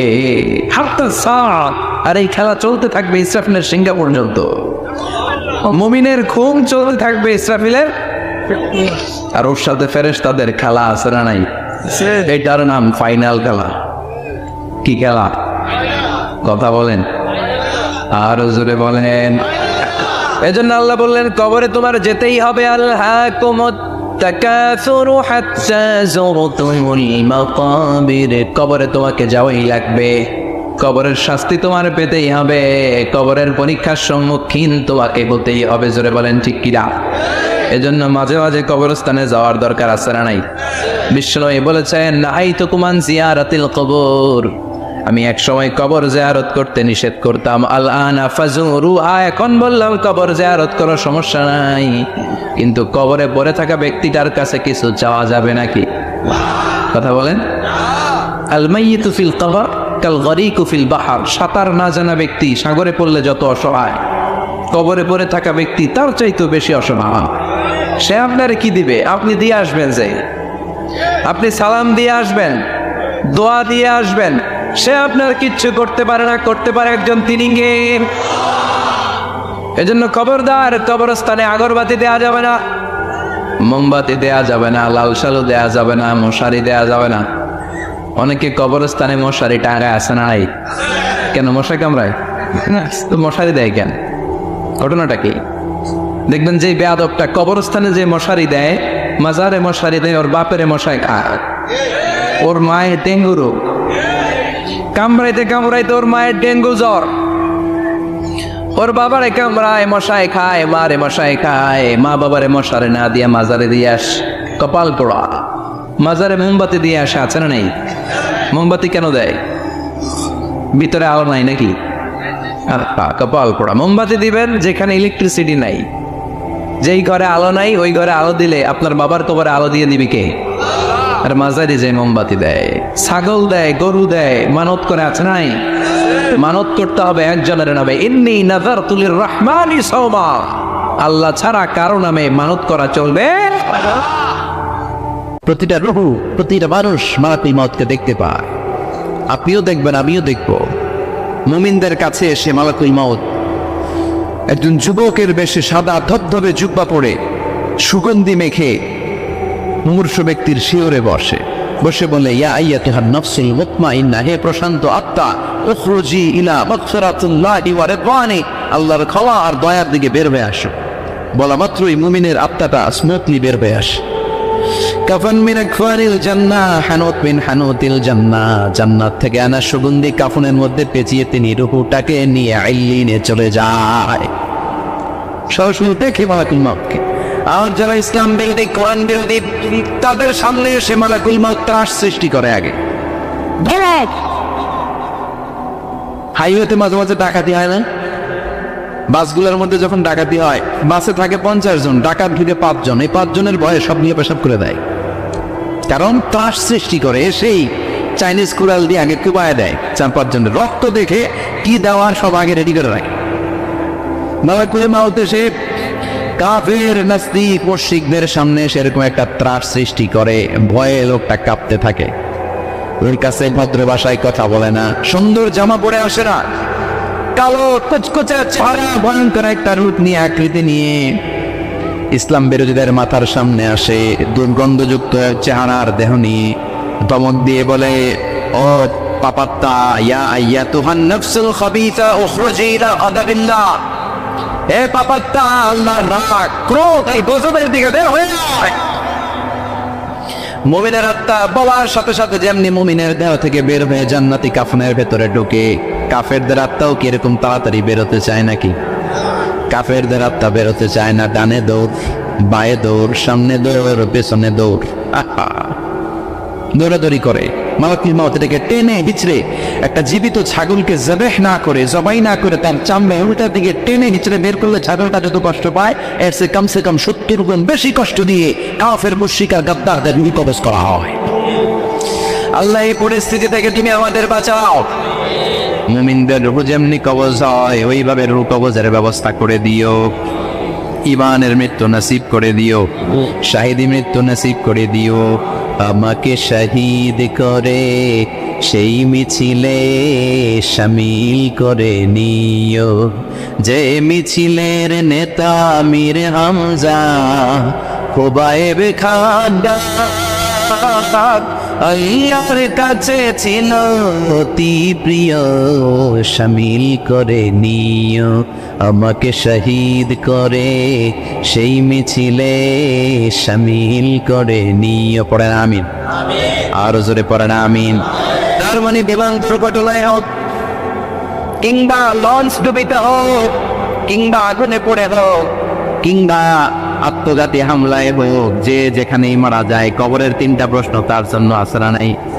ইসলাম বিরোধীদের জন্য প্রশ্ন 3টা, আপনারা যারা মুমিন তাদের জন্য 4টা, আপনাদের জন্য একটা বেশি। আলহামদুলিল্লাহ। কোন কবরে এসে প্রথম প্রশ্ন করবে, মুনকার নাকির যখন চলে আসবে 40 কদম, যখন আত্মীয় স্বজনরা লাশটাকে কবরের মধ্যে দিয়ে 40 কদম চলে যায়, তখনই ফেরেশতা চলে আসে। আহা, শেষ, সব শেষ। এসে পরীক্ষা শুরু। আমার রব, তোর রবের নাম কি? চিল্লায় বলেন, আমাদের রবের নাম কি? আমরা বলবো রব্বি আল্লাহ, আল্লাহ আমারে রব। দমে দমে তনু মনে তারি অনুভব। পড়েন, আল্লাহ আমারে রব। তোমার দুনিয়াতে আমি যেদিকে তাকাই, অথই নিয়ামতে ডুবে আছি সবাই। পাখপাখালির গানে শুনি তসবিহ কল রব, তসবিহ কল রব, আল্লাহ আমারে রব। প্রথম প্রশ্ন, তোমার রব কে? আমরা বলবো আমাদের রব আল্লাহ। দ্বিতীয় প্রশ্ন, তোমার ধর্মের নাম কি? আমরা কি বলবো? তৃতীয় প্রশ্ন, বিশ্বনবীর চেহারা দেখিয়ে বলা হবে আতারিফু হাদার রাজুল, এই লোকটারে চিনো নাকি? আমরা বলবো চিনি, আমাদের প্রাণের নবী, ঠিক কি না? চাঁদের চেয়ে সুন্দর তুমি নবী আমার কমলিহিওয়ালা, দু জাহানের বাদশাহ তুমি প্যারা নবী সাল্লে আলা, চাঁদের চেয়ে সুন্দর তুমি নবী আমার কমলিহিওয়ালা, ঠিক কি না? 3টা প্রশ্নের যথাযথ উত্তর যখন দিয়ে দিলেন, আপনার জন্য অতিরিক্ত আরেকটা প্রশ্ন করা হবে, ওয়ামা ইলমুক, তোমার নলেজ কি? 3টা প্রশ্নের উত্তর যে তুমি করতে পারলা, কিভাবে পারলা, কেমনে জানলা? নকল করে বলছো নাকি জেনে বুঝে আসছো? নকল হয় না? এখন তো পরীক্ষা চলতেছে বোধহয়। কি পরীক্ষা? এসএসসি পরীক্ষা। নকল হয়? কৃষ্ণপুরে নকল নাই না? এখন মনে হয় এগুলো একটু কমছে। একটা সময় ছিল অনেক নকল হইতো। পাঞ্জাবের ভিতরে নকল, পকেটে নকল, টুপির ভিতরে নকল, মোজার ভিতরেও নকল, এমনকি মেয়েরাও নকল করে পরীক্ষা হলে আসে না নেই? স্কেলের মধ্যে লিখে নিয়ে যায়, হাতের মধ্যে লিখে নিয়ে যায়, ওড়নায় লিখে নিয়ে যায়, কাপড়ে লিখে নিয়ে যায়, আসে না নেই? ফেরেশতারা বলবে নকল করছো নাকি? কেমনে জানলা? 3টা প্রশ্নের উত্তর তুমি কেমনে বললা? আল্লাহ তোমার রব, ইসলাম তোমার ধর্ম, এই লোকটা বিশ্বনবী কেমনে চিনলা? আপনাকে তখন বলতে হবে আমি কোরআন থেকে শিখেছি, আমি হাদিস থেকে শিখেছি, আমি ইসলাম জেনে বুঝে মেনেছি, আমি আন্দাজে কোথাও ঘুরি নাই। চিল্লা এখন ঠিক কিনা? আপনাকে বলতে হবে, এজন্য শিখতে হবে, প্রতিনিয়ত ইসলাম সম্পর্কে জানতে হবে, আখের বোঝাতে হবে, জীবনটাকে আলোকিত করতে হবে। চিল্লায় বলেন ঠিক কিনা? চারটা প্রশ্নই যখন হয়ে গেল, ফেরেশতারা বলবে আহলান ওয়া সাহলান ওয়া মারহাবান বিক, খুশ আমদেদ, কংগ্রেচুলেশন, খুশ আমদেদ, কংগ্রেচুলেশন। সব প্রশ্নের উত্তর তুমি পেরেছ। ফায়ুফসাহু লাহু কবরুহু ৭০ যিরান, আপনার কবরটারে ৭০ হাত লম্বা করে দেয়া হবে। ওয়ায়ুফতাহু লাহু বাবুন ইলাল জান্নাহ, আপনার কবর থেকে জান্নাতের দিকে দরজা খুলে দেয়া হবে। ওয়ায়ুলবাসু মিন লিবাসি আহলিল জান্নাত, জান্নাতের দুইটা রেশমি কাপড়ের পোশাক এনে আপনাকে পরিয়ে দেওয়া হবে। আর বলা হবে নাম কানাও মিলা আরুস, ঘুমাও, sleep, you should get some sleep now, তোমাকে লম্বা সময় পানি দিতে হবে, ঘুমাও। কানাও মিলা আরুস, যেমনি বর বাসর রাতে আরামসে ঘুম দেয়, বাসর রাতে যেমনি বর কনেকে নিয়ে মধুর ঘুম দেয়, তুমিও ঘুমাও, কেউ তোমার ঘুম ভাঙবে না। মালাক ইসরাফিলের কিয়ামতের জন্য ইসরাফিলের সিংহায় যে ফুৎকার আছে, ওই ফুৎকার ছাড়া কোনো কিছুই তোমার ঘুম ভাঙাতে পারবে না। আলহামদুলিল্লাহ পড়েন। আল্লাহ আমরাও যেন চারটা প্রশ্নের উত্তর দিয়ে লম্বা একটা ঘুম দিতে পারি, পড়েন আমিন। ওয়াম্মাল কাফির ওয়া আহলুশ শিমাল, ইসলাম বিরোধী যারা, তাদের সামনে মালাকান আসওয়াদান আজরাকান, কৃষ্ণ বর্ণের দেহ, নীলাভ বর্ণের দুটো চোখ, গায়ের রং কালো, চোখের রং নীল, দেখতে কেমন লাগে? আলিফ লাইলার ভূতের মতো, কথা কন। গায়ের রং কালো, চোখের রং নীল। ফেরেশতা দুইটা আসবে, এসে ত্রাস সৃষ্টি করবে, এসে বলবে বল তোর রবের নাম কি? আর রব্বুক। ইসলাম বিরোধী মুশরিক, কাফের, নাস্তিক এরা বলবে আমি জানি না আমার রবকে, আমি জানি না, আমি তা জীবন শুধু চেয়ার করেছি, মদ খেয়েছি, আমি ধর্ষণে সেঞ্চুরি করেছি দুনিয়া বুকে, আমি টেন্ডারবাজি করেছি, চাঁদাবাজি করেছি, আমি মাস্তানি করেছি, আমার দাপটে এলাকার ইসলাম প্রিয় বাসায় ঘুমাতে পারে না। আমি ছিলাম টেন্ডারবাজ, আমি ছিলাম গডফাদার, সন্ত্রাসীর লিডার, আমি ছিলাম ডন 1 2 3 সব, আমি ছিলাম ডনের ডন, আমি ছিলাম মস্তান রংবাজ, রক টপকে আমি তো জানি না। লাদ্রি লাদ্রি আমার জিজ্ঞেস করো না। আবার প্রশ্ন করা হবে ওয়ামা দীনুক, তোর ধর্মের নাম কি? বলবে লা আদরি, আমার কোনো ধর্ম নাই, আমার কোনো ধর্ম নাই, আমি শুধু মৌজ মাস্তিতে ছিলাম, আমি আনন্দ ফুর্তি করেছি, ইসলাম নিয়ে আমার মাথা ব্যথা ছিল না। আজীবন ইসলামরে আমি বাস দিয়েছি, চিল্লায় বলেন ঠিক কিনা? ইসলাম বিরোধীদের সাথে ছিল আমার চর্চা, আমার সব সাঙ্গে পাঙ্গ ছিল গুন্ডা বদমাশ, ইসলাম বিরোধী। রব কি, ইসলাম কি আমি জানি না, আমার এগুলো জিজ্ঞেস করিবেন ধর্ম কি আমি জানি না, আমি কিচ্ছু মনে করতে পারছি না। 3 নম্বর প্রশ্ন পাওয়া হবে আতারিফু হাদার রাজুল, দেখো তো এই লোকটারে চিনো কিনা? কয় না, চিনি না, তবে মনে হয় এই লোকটারে দুনিয়ার বুকে আমি গালি দিতাম, এই লোকটার বিরোধিতা করতাম, ব্লগের মধ্যে এই লোকটার ব্যাপারে কুৎসা রটনা করতাম, এই লোকটার কার্টুন বানিয়ে আমি হিংসা ছড়িয়ে দিতাম, এই লোকটার ব্যাপারে আমি এলাকার মধ্যে অপপ্রচার চালাতাম। ফেরেশতারা বলবে তাই, এই ছিল তোর ডিউটি, দাঁড়া এখনই আমাদের খেলা শুরু, এখনই শুরু।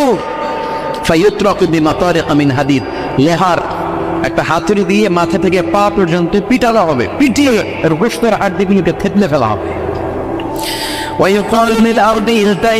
কবরের 2 পাশের মাটি ভরা হবে, এবার 2 দিক থেকে তোরা চাপ দে, চাপ দেয়া হবে, ধাক্কা ধাক্কি করেও সে সুবিধা করতে পারবে না, মাটি আস্তে আস্তে আস্তে আস্তে দেহের 2 দিকে থেকে এমন জোরে 2টা চাপ দিবে, ফাতাখতালিফা আতলাউহু, তার ডান পাশের পাঁজরের হাড্ডি বাম দিকে ঢুকে যাবে, বাম দিকের হাড্ডি ডানে চলে যাবে।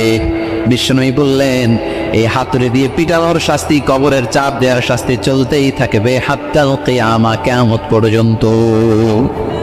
আল্লাহ কবরের শাস্তি থেকে আমাদের বাঁচাও। আমরা আযাব পেতে চাই না, আমরা যেন ঠিকভাবে কবরের 4টা প্রশ্নের উত্তর করে দিয়ে লম্বা ঘুম দিতে পারি। আল্লাহ তুমি তৌফিক দাও। এজন্য আল্লাহ বললেন গোলাম দুনিয়া নিয়ে পাগল হয়েছে কোনা, এই দুনিয়ার জীবন আসল জীবন নয়, আসল জীবন হলো কবরের জীবন। জোরে বলেন ঠিক কিনা? এই জন্য মাঝে মাঝে কবরে যাবেন, কবরস্থানে দাঁড়িয়ে চিন্তা করবেন এই জায়গায় আমার আসতে হবে, দিন যাবে, রাত আসবে, বৃষ্টি হবে, শীত আসবে, কেউ আমার দেখতে আসবে না। কবরের ঘর আসল ঘর, এটা আল্লাহ বুঝাতে চাইলেন হাত্তা জুরতুমুল মাকাবির, মাকবার মানে কবরস্থান, এটার প্লুরাল হলো মাকাবের। আল্লাহ বললেন এই কবরস্থানে যাওয়ার আগ পর্যন্ত দুনিয়া কামারোর লোভ আর লালসা তোমাদের কমবে। আলহাকুমুত তাকাসুর, দুনিয়ার প্রাচুর্যের লোভে পড়ে মোহে পড়ে তোমরা পাগল হয়ে গিয়েছো। সম্পদ আর অর্থের বড়াই করতে করতে আখিরাতকে তোমরা বেমালুম ভুলে গিয়েছো। এই দুনিয়া আসল দুনিয়া নয়, আসল জগৎ হলো আখিরাতের জগৎ। বলেন ঠিক কি না? আলহাকুমুত তাকাসুর, অর্থ, সম্পদ, বৃত্ত, বৈভব, ক্ষমতা, এগুলো অর্জনের আকাঙ্ক্ষা আমাদেরকে পাগল বানিয়ে দিয়েছে। কিসের নেশা যে আমরা ছুটছি, শুধু ছুটছি প্রতিযোগিতার প্রতিযোগিতা।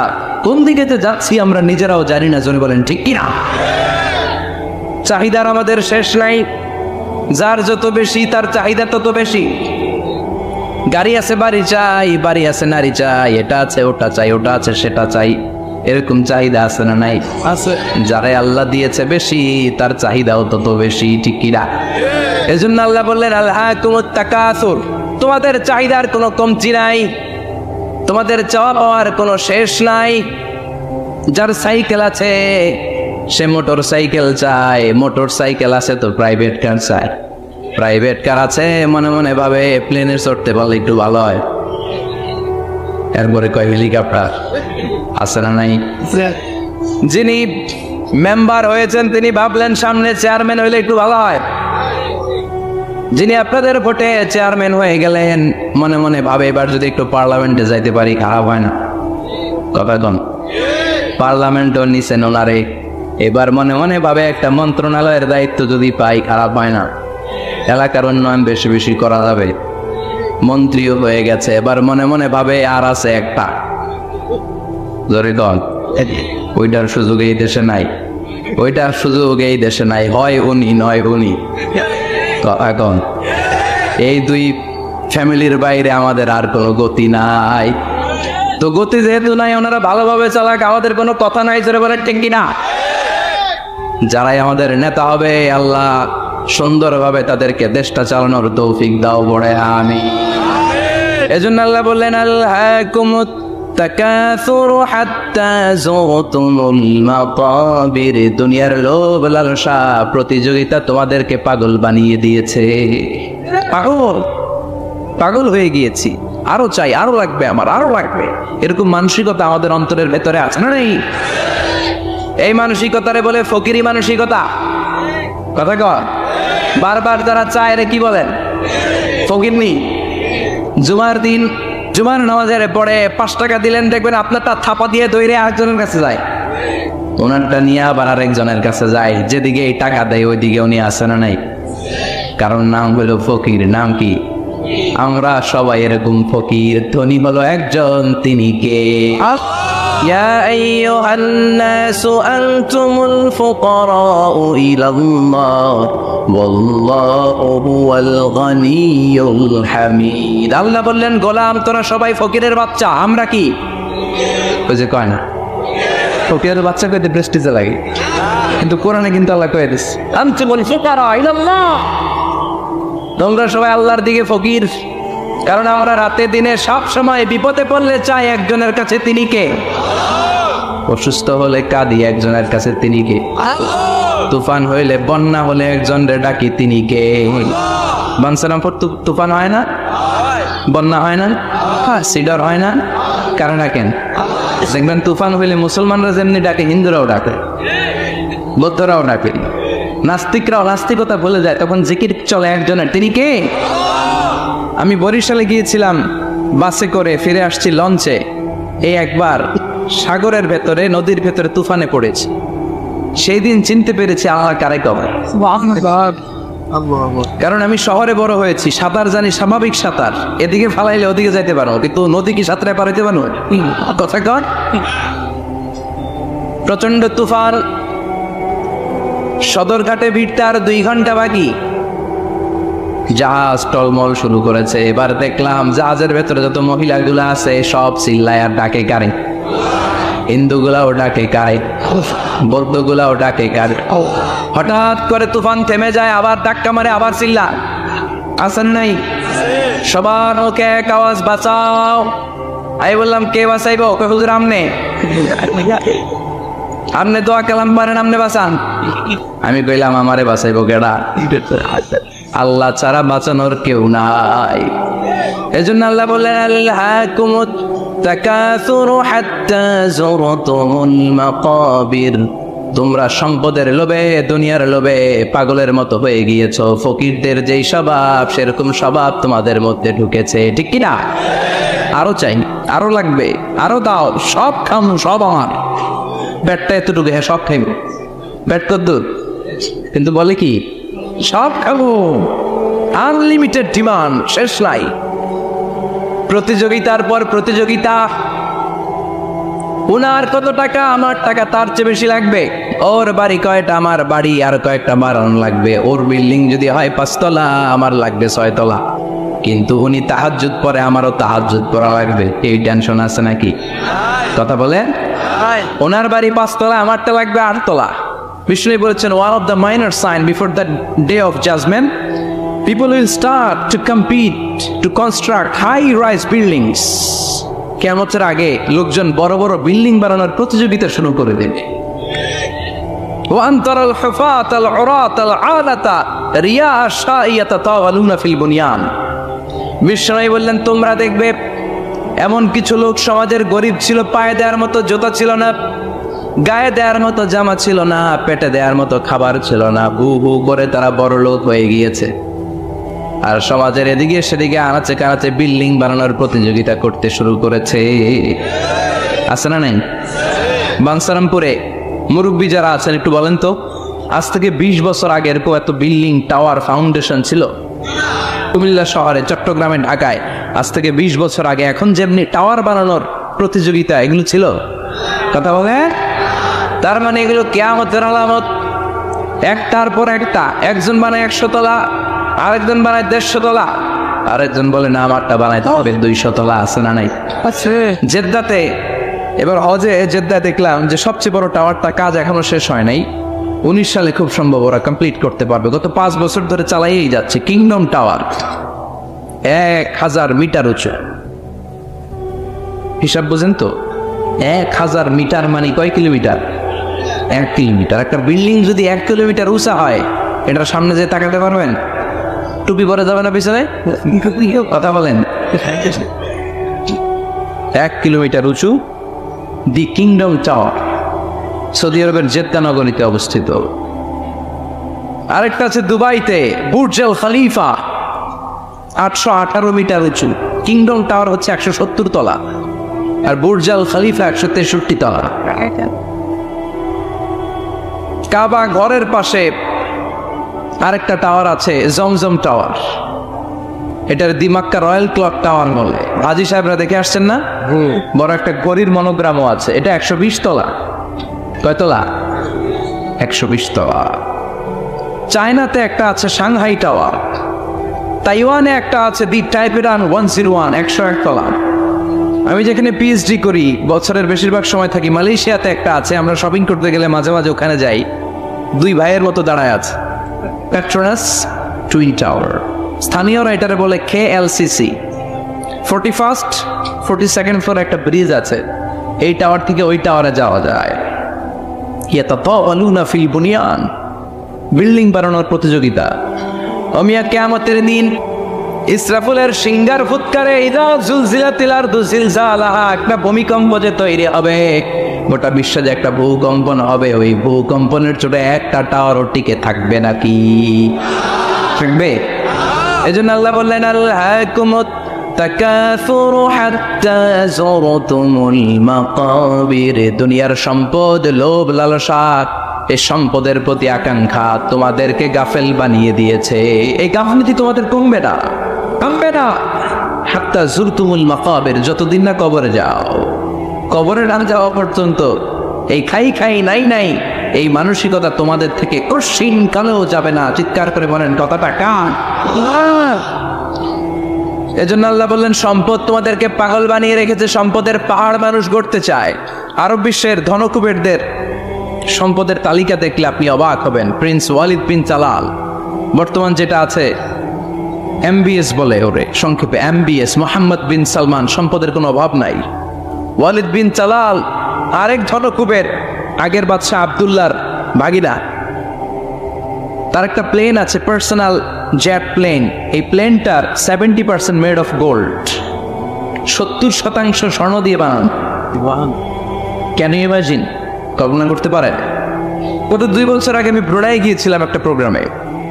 ব্রুনাইতে আছে পৃথিবীর সবচাইতে বড় প্যালেস, রাজপ্রাসাদ, নাম ইস্তানা নুরুল ইমান।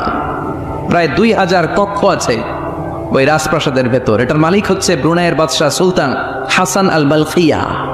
গ্র্যান্ড হায়াত নামে একটা হোটেল আছে, ওইটার মালিক। ওনার সংগ্রহে 500টা রোলস রয়েস গাড়ি আছে। কয়টা? এক একটা গাড়ির দাম কমসে কম 10 কোটি টাকা। আচ্ছা, একজন মানুষের পুরো ফ্যামিলি নিয়ে চলতে ফিরতে মজমাস্তি করতেও কয় টাকা নিয়ে নেয়? হ্যাঁ, একটা গাড়ি, 2টা গাড়ি, সর্বোচ্চ 3টা গাড়ি, ঠিক কিনা? সে তার সংগ্রহে 500 রোলস রয়েস গাড়ি রেখেছে। আর Lamborghini, Ferrari, Porsche, Maybach, Bugatti, Range Rover, Volkswagen, BMW, Mini Cooper, Mercedes Benz, এই ব্র্যান্ডের গাড়ির কোনো অভাব নাই। আরো লাগবে তো, আরো লাগবে। কোথায়? রেঞ্জ রোভার বেরিয়েছে নতুন নিউ ব্র্যান্ডের, BMW 9 সিরিজ কোথায়? আরো গাড়ি লাগবে। এরকম মানসিকতা আজও আরবের মনকুবরদের মধ্যে আছে না নাই? এজন্য আল্লাহ বললেন, খবরদার, সম্পদ তোমাদেরকে পাগল বানিয়ে দিয়েছে। আলহাকুমুত তাকাসুর, এই সম্পদের মায়া কোনোদিন তোমাদের কমবে না। হাত্তা যুরতুমুল মাকাবির, যতদিন না তোমরা কবরের ভেতরে ঢুকবা। ইসলাম সম্পদ উপার্জন করতে বাধা দেয় না, তবে সেটা হতে হবে হালাল পন্থায়, ঠিক কিনা? কারণ হালালে বরকত দিয়েছে কে? হারামে কোনো বরকত আছে? আচ্ছা বলেন তো, গরু খাওয়া হালাল না হারাম?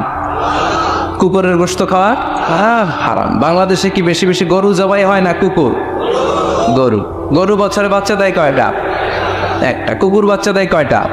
6টা 7টা, অনেকগুলো। তারপরেও বাংলার জমিনে গরু বেশি না কুকুর বেশি? সুবহানাল্লাহ পড়বেন না? গরু খাইলামও বেশি, গরু জবাই করলামও বেশি, আবার গরু বাচ্চাও দিল কম। কুকুর খাইলাম না, কুকুর জবাইও করলাম না, কুকুর বাচ্চা দিল অনেক, কিন্তু কুকুর কম, গরু বেশি। কারণ গরু খাওয়া হালাল, আর হালালে বরকত ঢুকিয়ে দিয়েছে কে?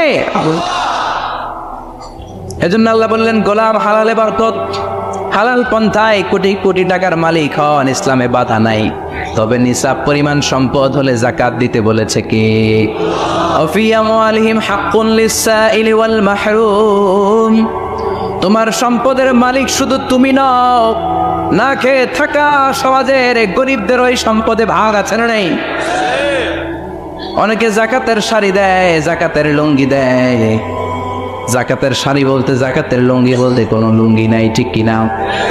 জাকাত হচ্ছে এমন পরিমাণের সম্পদ আপনি একজনকে দিয়ে দিবেন, ওই সম্পদ পেয়ে জীবনে আর কোনো দিন যেন তার আরেক জায়গায় জাকাতের টাকা নিতে হাত পাতা না লাগে। কিন্তু জাকাতের শাড়ি দেয়, আছে না নাই? পত্রিকায় বিজ্ঞপ্তি দেয়, আবার ওই শাড়ি আনতে যায় পদপৃষ্ট হয়ে লোকজন মারা যায়। এরকম ডাকাত আছে না নাই? এজন্য আল্লাহ বললেন, খবরদার, সম্পদ উপার্জন করো, কিন্তু নিসাব পরিমাণ সম্পদের মালিক হলে যাকাত দিবা। ওয়াল্লাযীনা ইয়াকনিজুনা الذهب والفضة ولا ينفقونها في سبيل الله فبشرهم بعذاب أليم। যারা সম্পদের মালিক হয় কিন্তু আমার রাস্তায় যাকাত দেয় না, ও নবী, তাদেরকে আপনি কঠিন আযাবের সুসংবাদ দেন। পড়েন নাউযুবিল্লাহ। ও মিয়া, আযাবের কি সুসংবাদ হয় না দুঃসংবাদ? কিন্তু আল্লাহ সুসংবাদ বললেন কেন? কারণ আযাবটা বড় করা হবে। জাকাত যারা দেয় না, ব্যাংক ব্যালেন্স করে, FDR করে, সঞ্চয়পত্র কিনে রাখে, ফ্ল্যাটের পর ফ্ল্যাট কিনে রাখে, জমির পর জমি কিনে রাখে, জাকাত দেয় না, ওদের শাস্তি হবে ভয়ঙ্কর। শাস্তির তীব্রতা বোঝানোর জন্য আল্লাহ বললেন সুসংবাদ। ছেলে পরীক্ষায় ফেল করেছে, গণিত পরীক্ষায়, বা হলে ফেল করছস, তোর বাপে আসুক, এমন মাইট দিবে, মাইট খেয়ে মজা টের পাবি। ও মিয়া, মাইট দিলে কি মজা লাগে না ব্যথা? কথা কন তো, মা তো কয় মজা পাবি, মজা টের পাবি, তার মানে মাইটটা খুব কড়া মাইর হবে, কড়া। আল্লাহ বললেন, কারণের দিকে তাকা, যারা সম্পদের যাকাত দিস না, কারণের দিকে তাকা। সাইয়েদনা মুসা আলাইহিস সালামের চাচাতো ভাই মুসা আলাইহিস সালাম বললেন, কারণ যাকাত দাও। কয় কেন দিমু?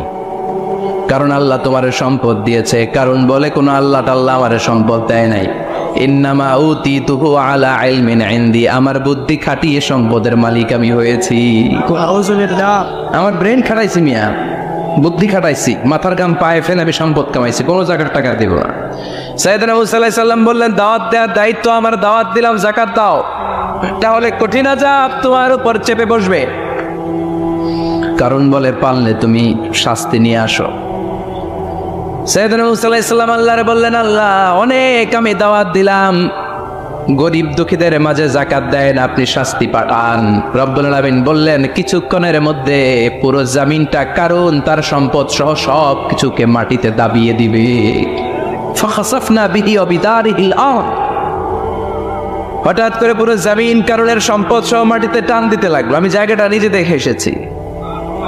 আমি মিশরে পড়াশোনা করেছি, তো মিশরের কায়রোতে ছিলাম। কায়রো থেকে প্রায় 100 মাইল দূর হবে একটা শহর আছে ফাইয়ুমে। এই ফাইয়ুম শহরে বহাইরা কারুনের সব সম্পদ সহ বাড়িঘর সহ জমিন যেখানে দাবিয়ে তাকে জমিনের ভেতরে বুক গর্ভস্থ মাটির ভেতরে ঢুকিয়ে ফেলেছে, ওই জায়গাটা আজও ঠিক ওই রকম আছে। ওখানে একটা লেক হয়ে গিয়েছে, হ্রদ। মিশরীরা এখন মাছ ধরে।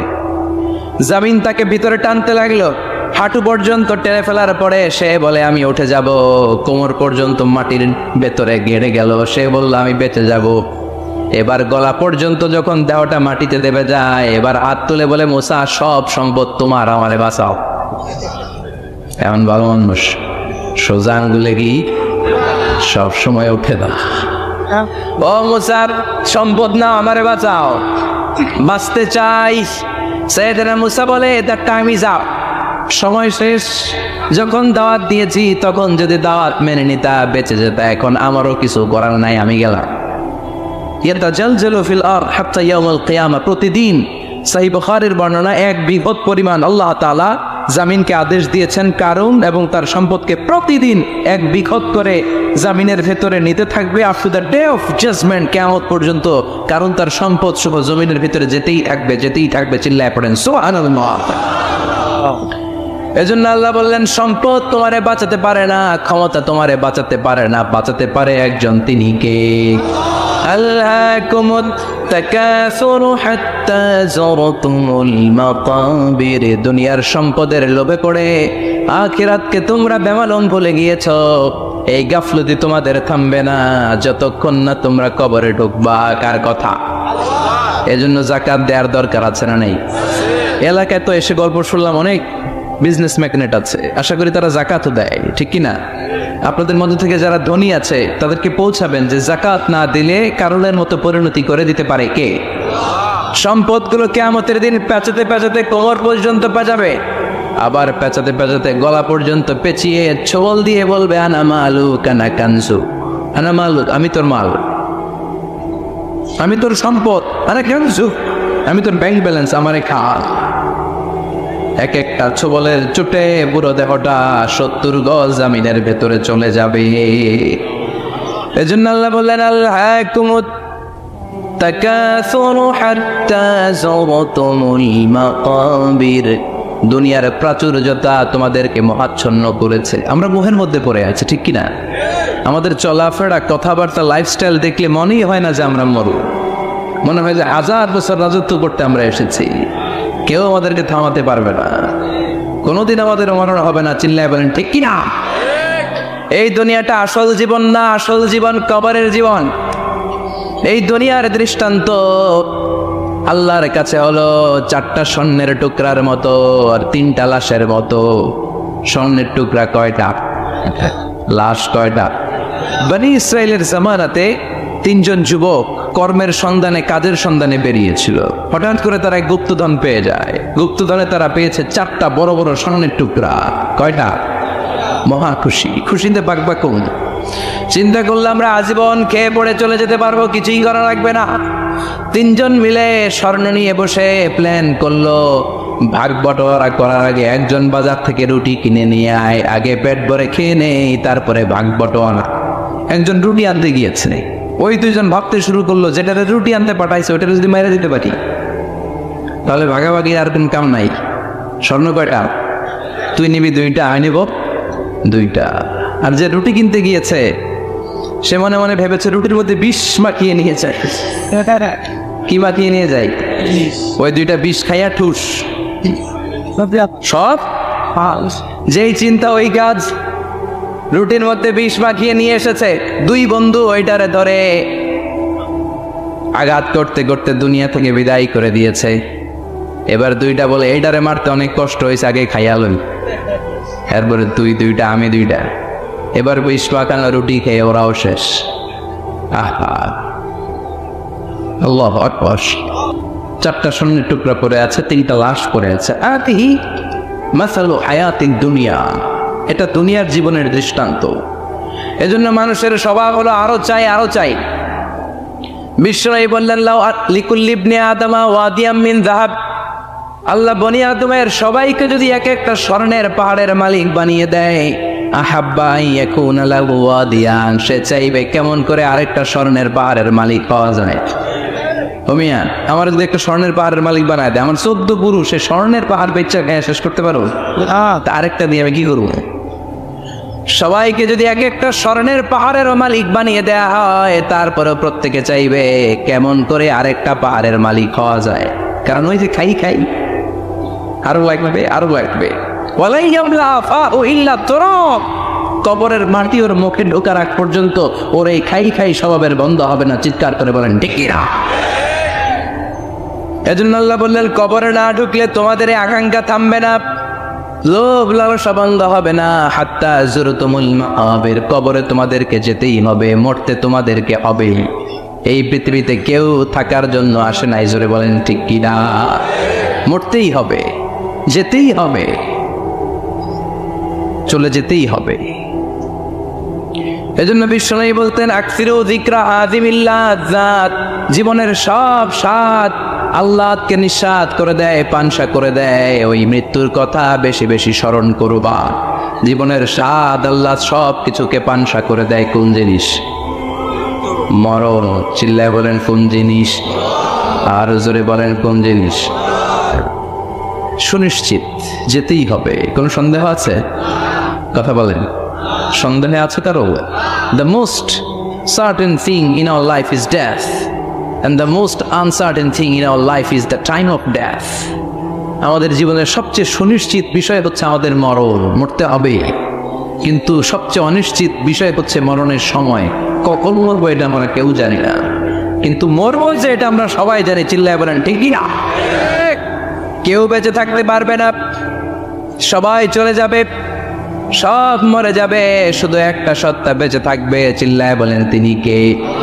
কুল্লু মান আলাইহা ফানি ওয়া ইয়াবকা ওয়াজহু রাব্বিকা যুল জালালি ওয়াল ইকরাম ফাবিআইয়ি আলাই রাব্বিকুমা তুকাযযিবান। পৃথিবীর বুকে যা দেখা যায় সব মরে শেষ হয়ে যাবে, মরবে না শুধু একটা সত্তা, তিনি কে? সব মরে যাবে, সবাই মরে যাব। মালাকুল মাউত সবার রূহ কবজ করে ফেলবে। আল্লাহ বলবে আখবিরনি মাইয়াব্বা, হে মৃত্যুর ফেরেশতা কি করছো? কই সব মারছি। সবাই মারছো? সব শেষ। কে বাকি? জিনেরা বাকি, জিনদেরও মারো। সবগুলো জিন শেষ করা হবে, বাকি থাকবে ইবলিস। আল্লাহ বলবেন সবাইকে যেই কষ্ট দিয়ে ইন্তেকাল করিয়েছ, সবগুলো কষ্ট একত্রিত করে ইবলিসটারে তুমি মারো। সবচেয়ে কষ্ট দিয়ে নির্মম ভাবে ইবলিসকেও শেষ করা হবে। আল্লাহ বলবেন আখবিরনি মাইয়াবকা, ও মালাকুল মাউত এবার বলো আর কে বেঁচে আছে? মালাকুল মাউত বলবে আল্লাহ কেউ নাই, কেউ নাই, সব শেষ। মানুষ শেষ, প্রাণীগুলো শেষ, পাখিগুলো শেষ, সাগরের মাছগুলো শেষ, আপনার কথা মতো জিনগুলাও। এবার আছে শুধু ফেরেশতারা। কারা? কথা বলেন। আল্লাহ বলবেন ফেরেশতাদেরও মারো। শুরু হবে ফেরেশতা নিধন। একের পর এক সব ফেরেশতার রূহ কবজ করা হবে। এবার আল্লাহ বলবে আখবিরনি ইয়া মালাকুল মাউত মাইয়াবকা, ও মালাকুল মাউত আর কে কে বেঁচে আছে আমার একটু বলো। মালাকুল মাউত বলবো সব শেষ। সব ফেরেশতাগুলোরও মেরে ফেলেছি, শুধু 4 জন আছে, জিব্রাইল, ইসরাফিল, মিকাইল, আর আমি আপনার হুকুমের গোলাম আজরাইল। আল্লাহ বলবে ইসরাফিলের রূহ কবজ করো। ইসরাফিলের রূহ কবজ হয়ে যাবে। মিকাইলের রূহ কবজ করো, মিকাইলের রূহ কবজ হয়ে যাবে। ইসরাফিলের রূহ কবজ করো, কবজ হয়ে যাবে। আল্লাহ বলবে আখবিরনি মাইয়াবকা। মালাকুল মউত এবার বলো কে বেঁচে আছে? মালাকুল মউত বলবে কেউ নাই। আল্লাহ বলবে আসলেই কেউ নাই? মালাকুল মউত বলবে আছে। কে আছে? শুধু আমি আছি। ডানে বায়ে সামনে পেছনে আল্লাহ কেউ নাই, সব শেষ, শুধু আমি আছি। আল্লাহ বলবেন এবার তুই মর। মুত ইয়া মালাকুল মউত, হে মৃত্যুর ফেরেশতা এবার তুই মর। মালাকুল মউত হিসাব আর মিলাতে পারবে না, হিসাবটা তখন উল্টে যাবে। মালাকুল মউত বলবে এটা আবার কেমন কথা, আমি মরুম কেন? আমি না মারছি? আমি না মারছি?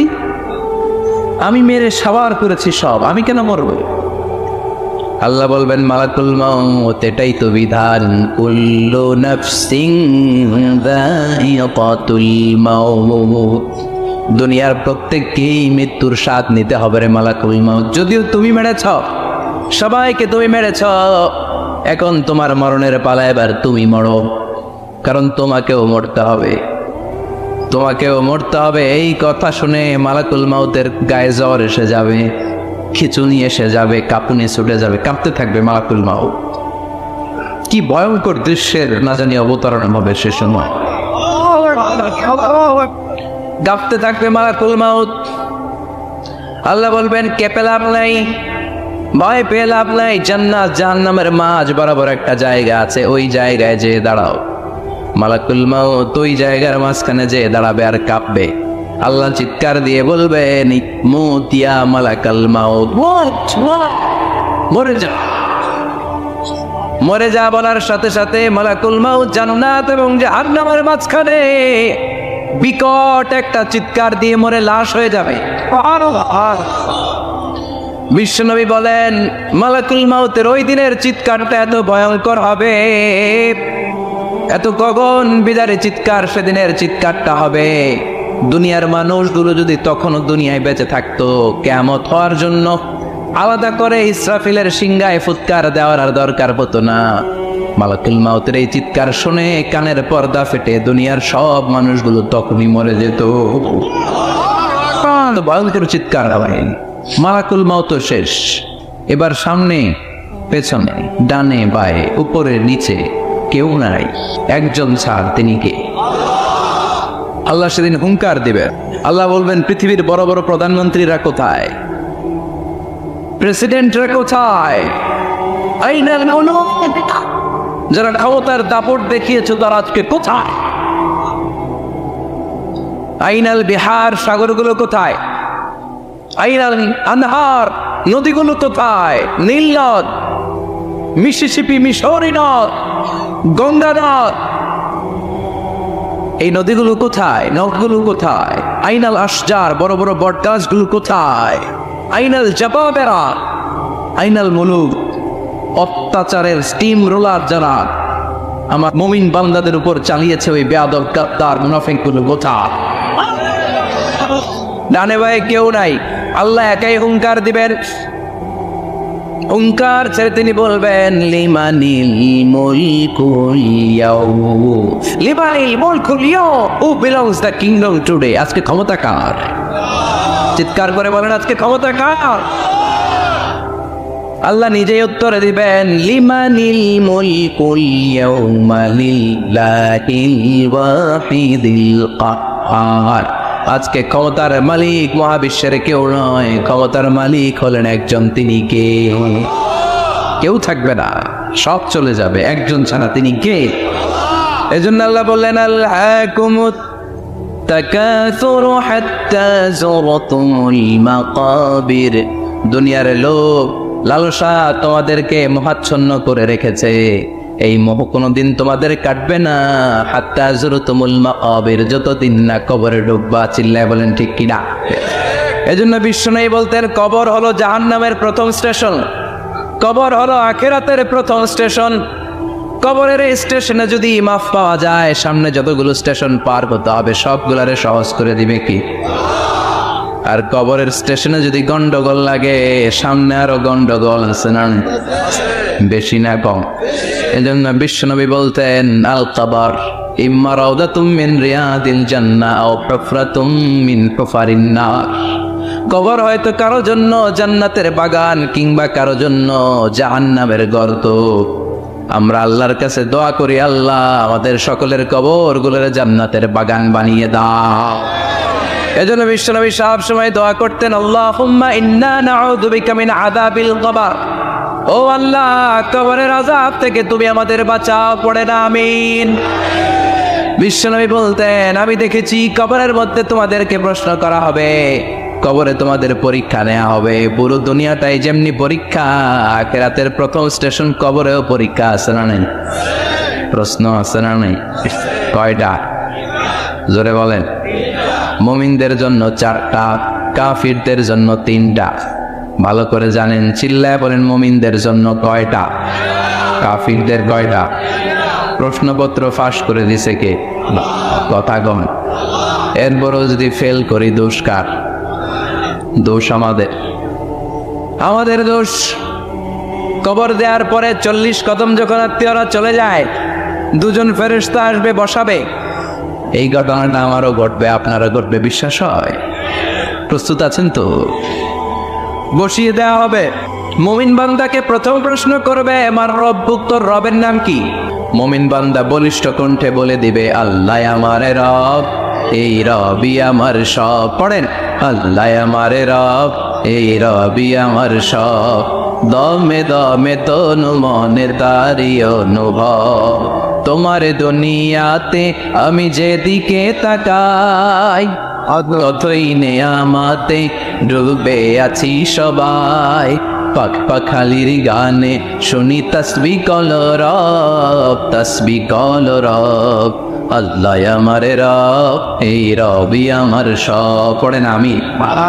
আমরা যেন আল্লাহ বলিষ্ঠ কণ্ঠে বলতে পারি, আল্লাহ আমার রব, তুমি কবুল করো। পড়েন আমিন। প্রথম প্রশ্ন খালাস। দ্বিতীয় প্রশ্ন, আমার দিন, উত্তর দিনের নাম কি, ধর্মের নাম কি? চিৎকার দিয়ে আমরা বলবো আমাদের ধর্মের নাম। তৃতীয় প্রশ্ন করা হবে, মান হাযার রাজুল, দেখো তো এই লোকটারে চিনো কিনা, এই লোকটারে চিনা চিনা লাগে কিনা। আমরা বলবো চিনি বানি, এই লোকের জন্য আমরা দুনিয়াতে সব করতে রাজি ছিলাম। এই লোকের জন্য আমরা দেহের প্রাণ ঢালা উচ্ছ্বাস ছিল আমাদের হৃদয়ে। আমাদের দেহের রক্তটুকু বিলিয়ে দিতে আমরা পৃথিবীর বুকে কোনটা বোধ করি নাই? চিল্লায় বলেন ঠিক কিনা? এই নবী আমাদের পেয়ারা নবী, চাঁদের চেয়েও সুন্দর তুমি নবী আমার কমলিওয়ালা।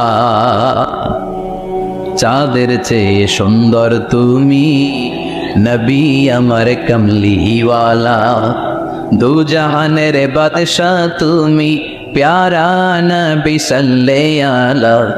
দু জাহানের বাদশাহ তুমি প্যারা নবী সাল্লাল্লাহু আলাইহি। চাঁদের চেয়ে সুন্দর তুমি নবী আমার কমলিওয়ালা। পড়েন আল্লাহু আকবার, আল্লাহু আকবার। আমরা বলবো এটা আমাদের কমলিওয়ালা নবী। এই নবীর অনুসরণ আমরা করেছি, এই নবীর কথা আমরা দুনিয়ায় মেনেছি। তার মানে প্রথম প্রশ্নেও পাস, দ্বিতীয় প্রশ্নেও পাস, তৃতীয় প্রশ্নেও পাস। এবার মুমিনদের জন্য এক্সট্রা একটা কোশ্চেন আছে না নেই?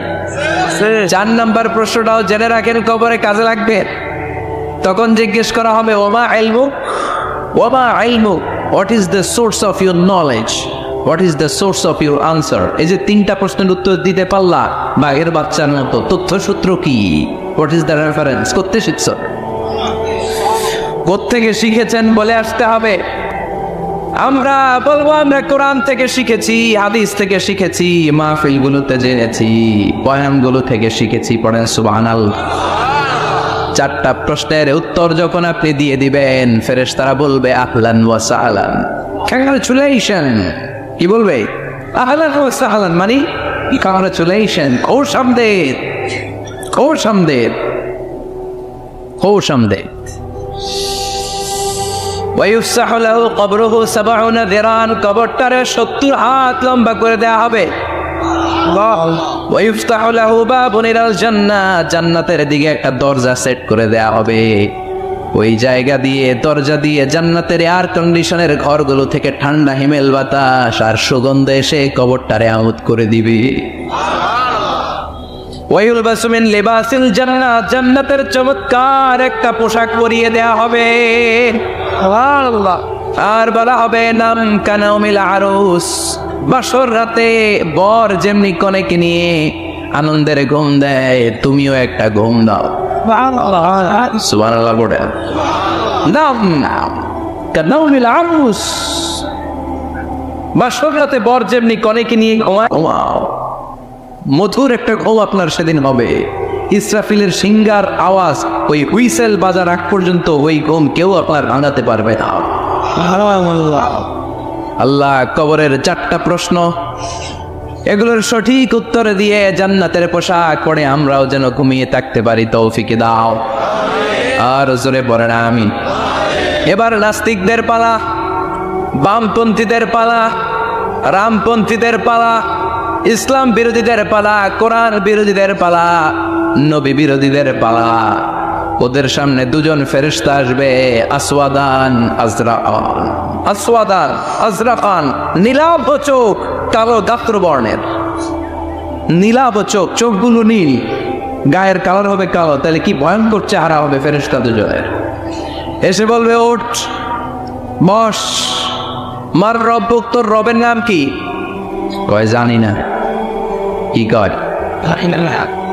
জানি না। লা আদরি, আমি জানি না। আমি অমুক নেতার পিছনে পিছনে ঘুরতাম, খালি এটা মনে আছে। আমি মাও সেদুংকে নেতা মানতাম, আমি কার্ল মার্কসকে নেতা মানতাম, আমি নেতা খেতাদের পিছনে ঘুরতাম। রব কি, ইসলাম কি, দিন কি, কিচ্ছু আমি জানি না। মাপ চাই, জানি না। দ্বিতীয় প্রশ্ন, আমাদের তোর ধর্মের নাম কি? কয় আমার কোনো ধর্ম নাই, আমার কোনো ধর্ম নাই, আমি হলাম নাস্তিক। আমি কি?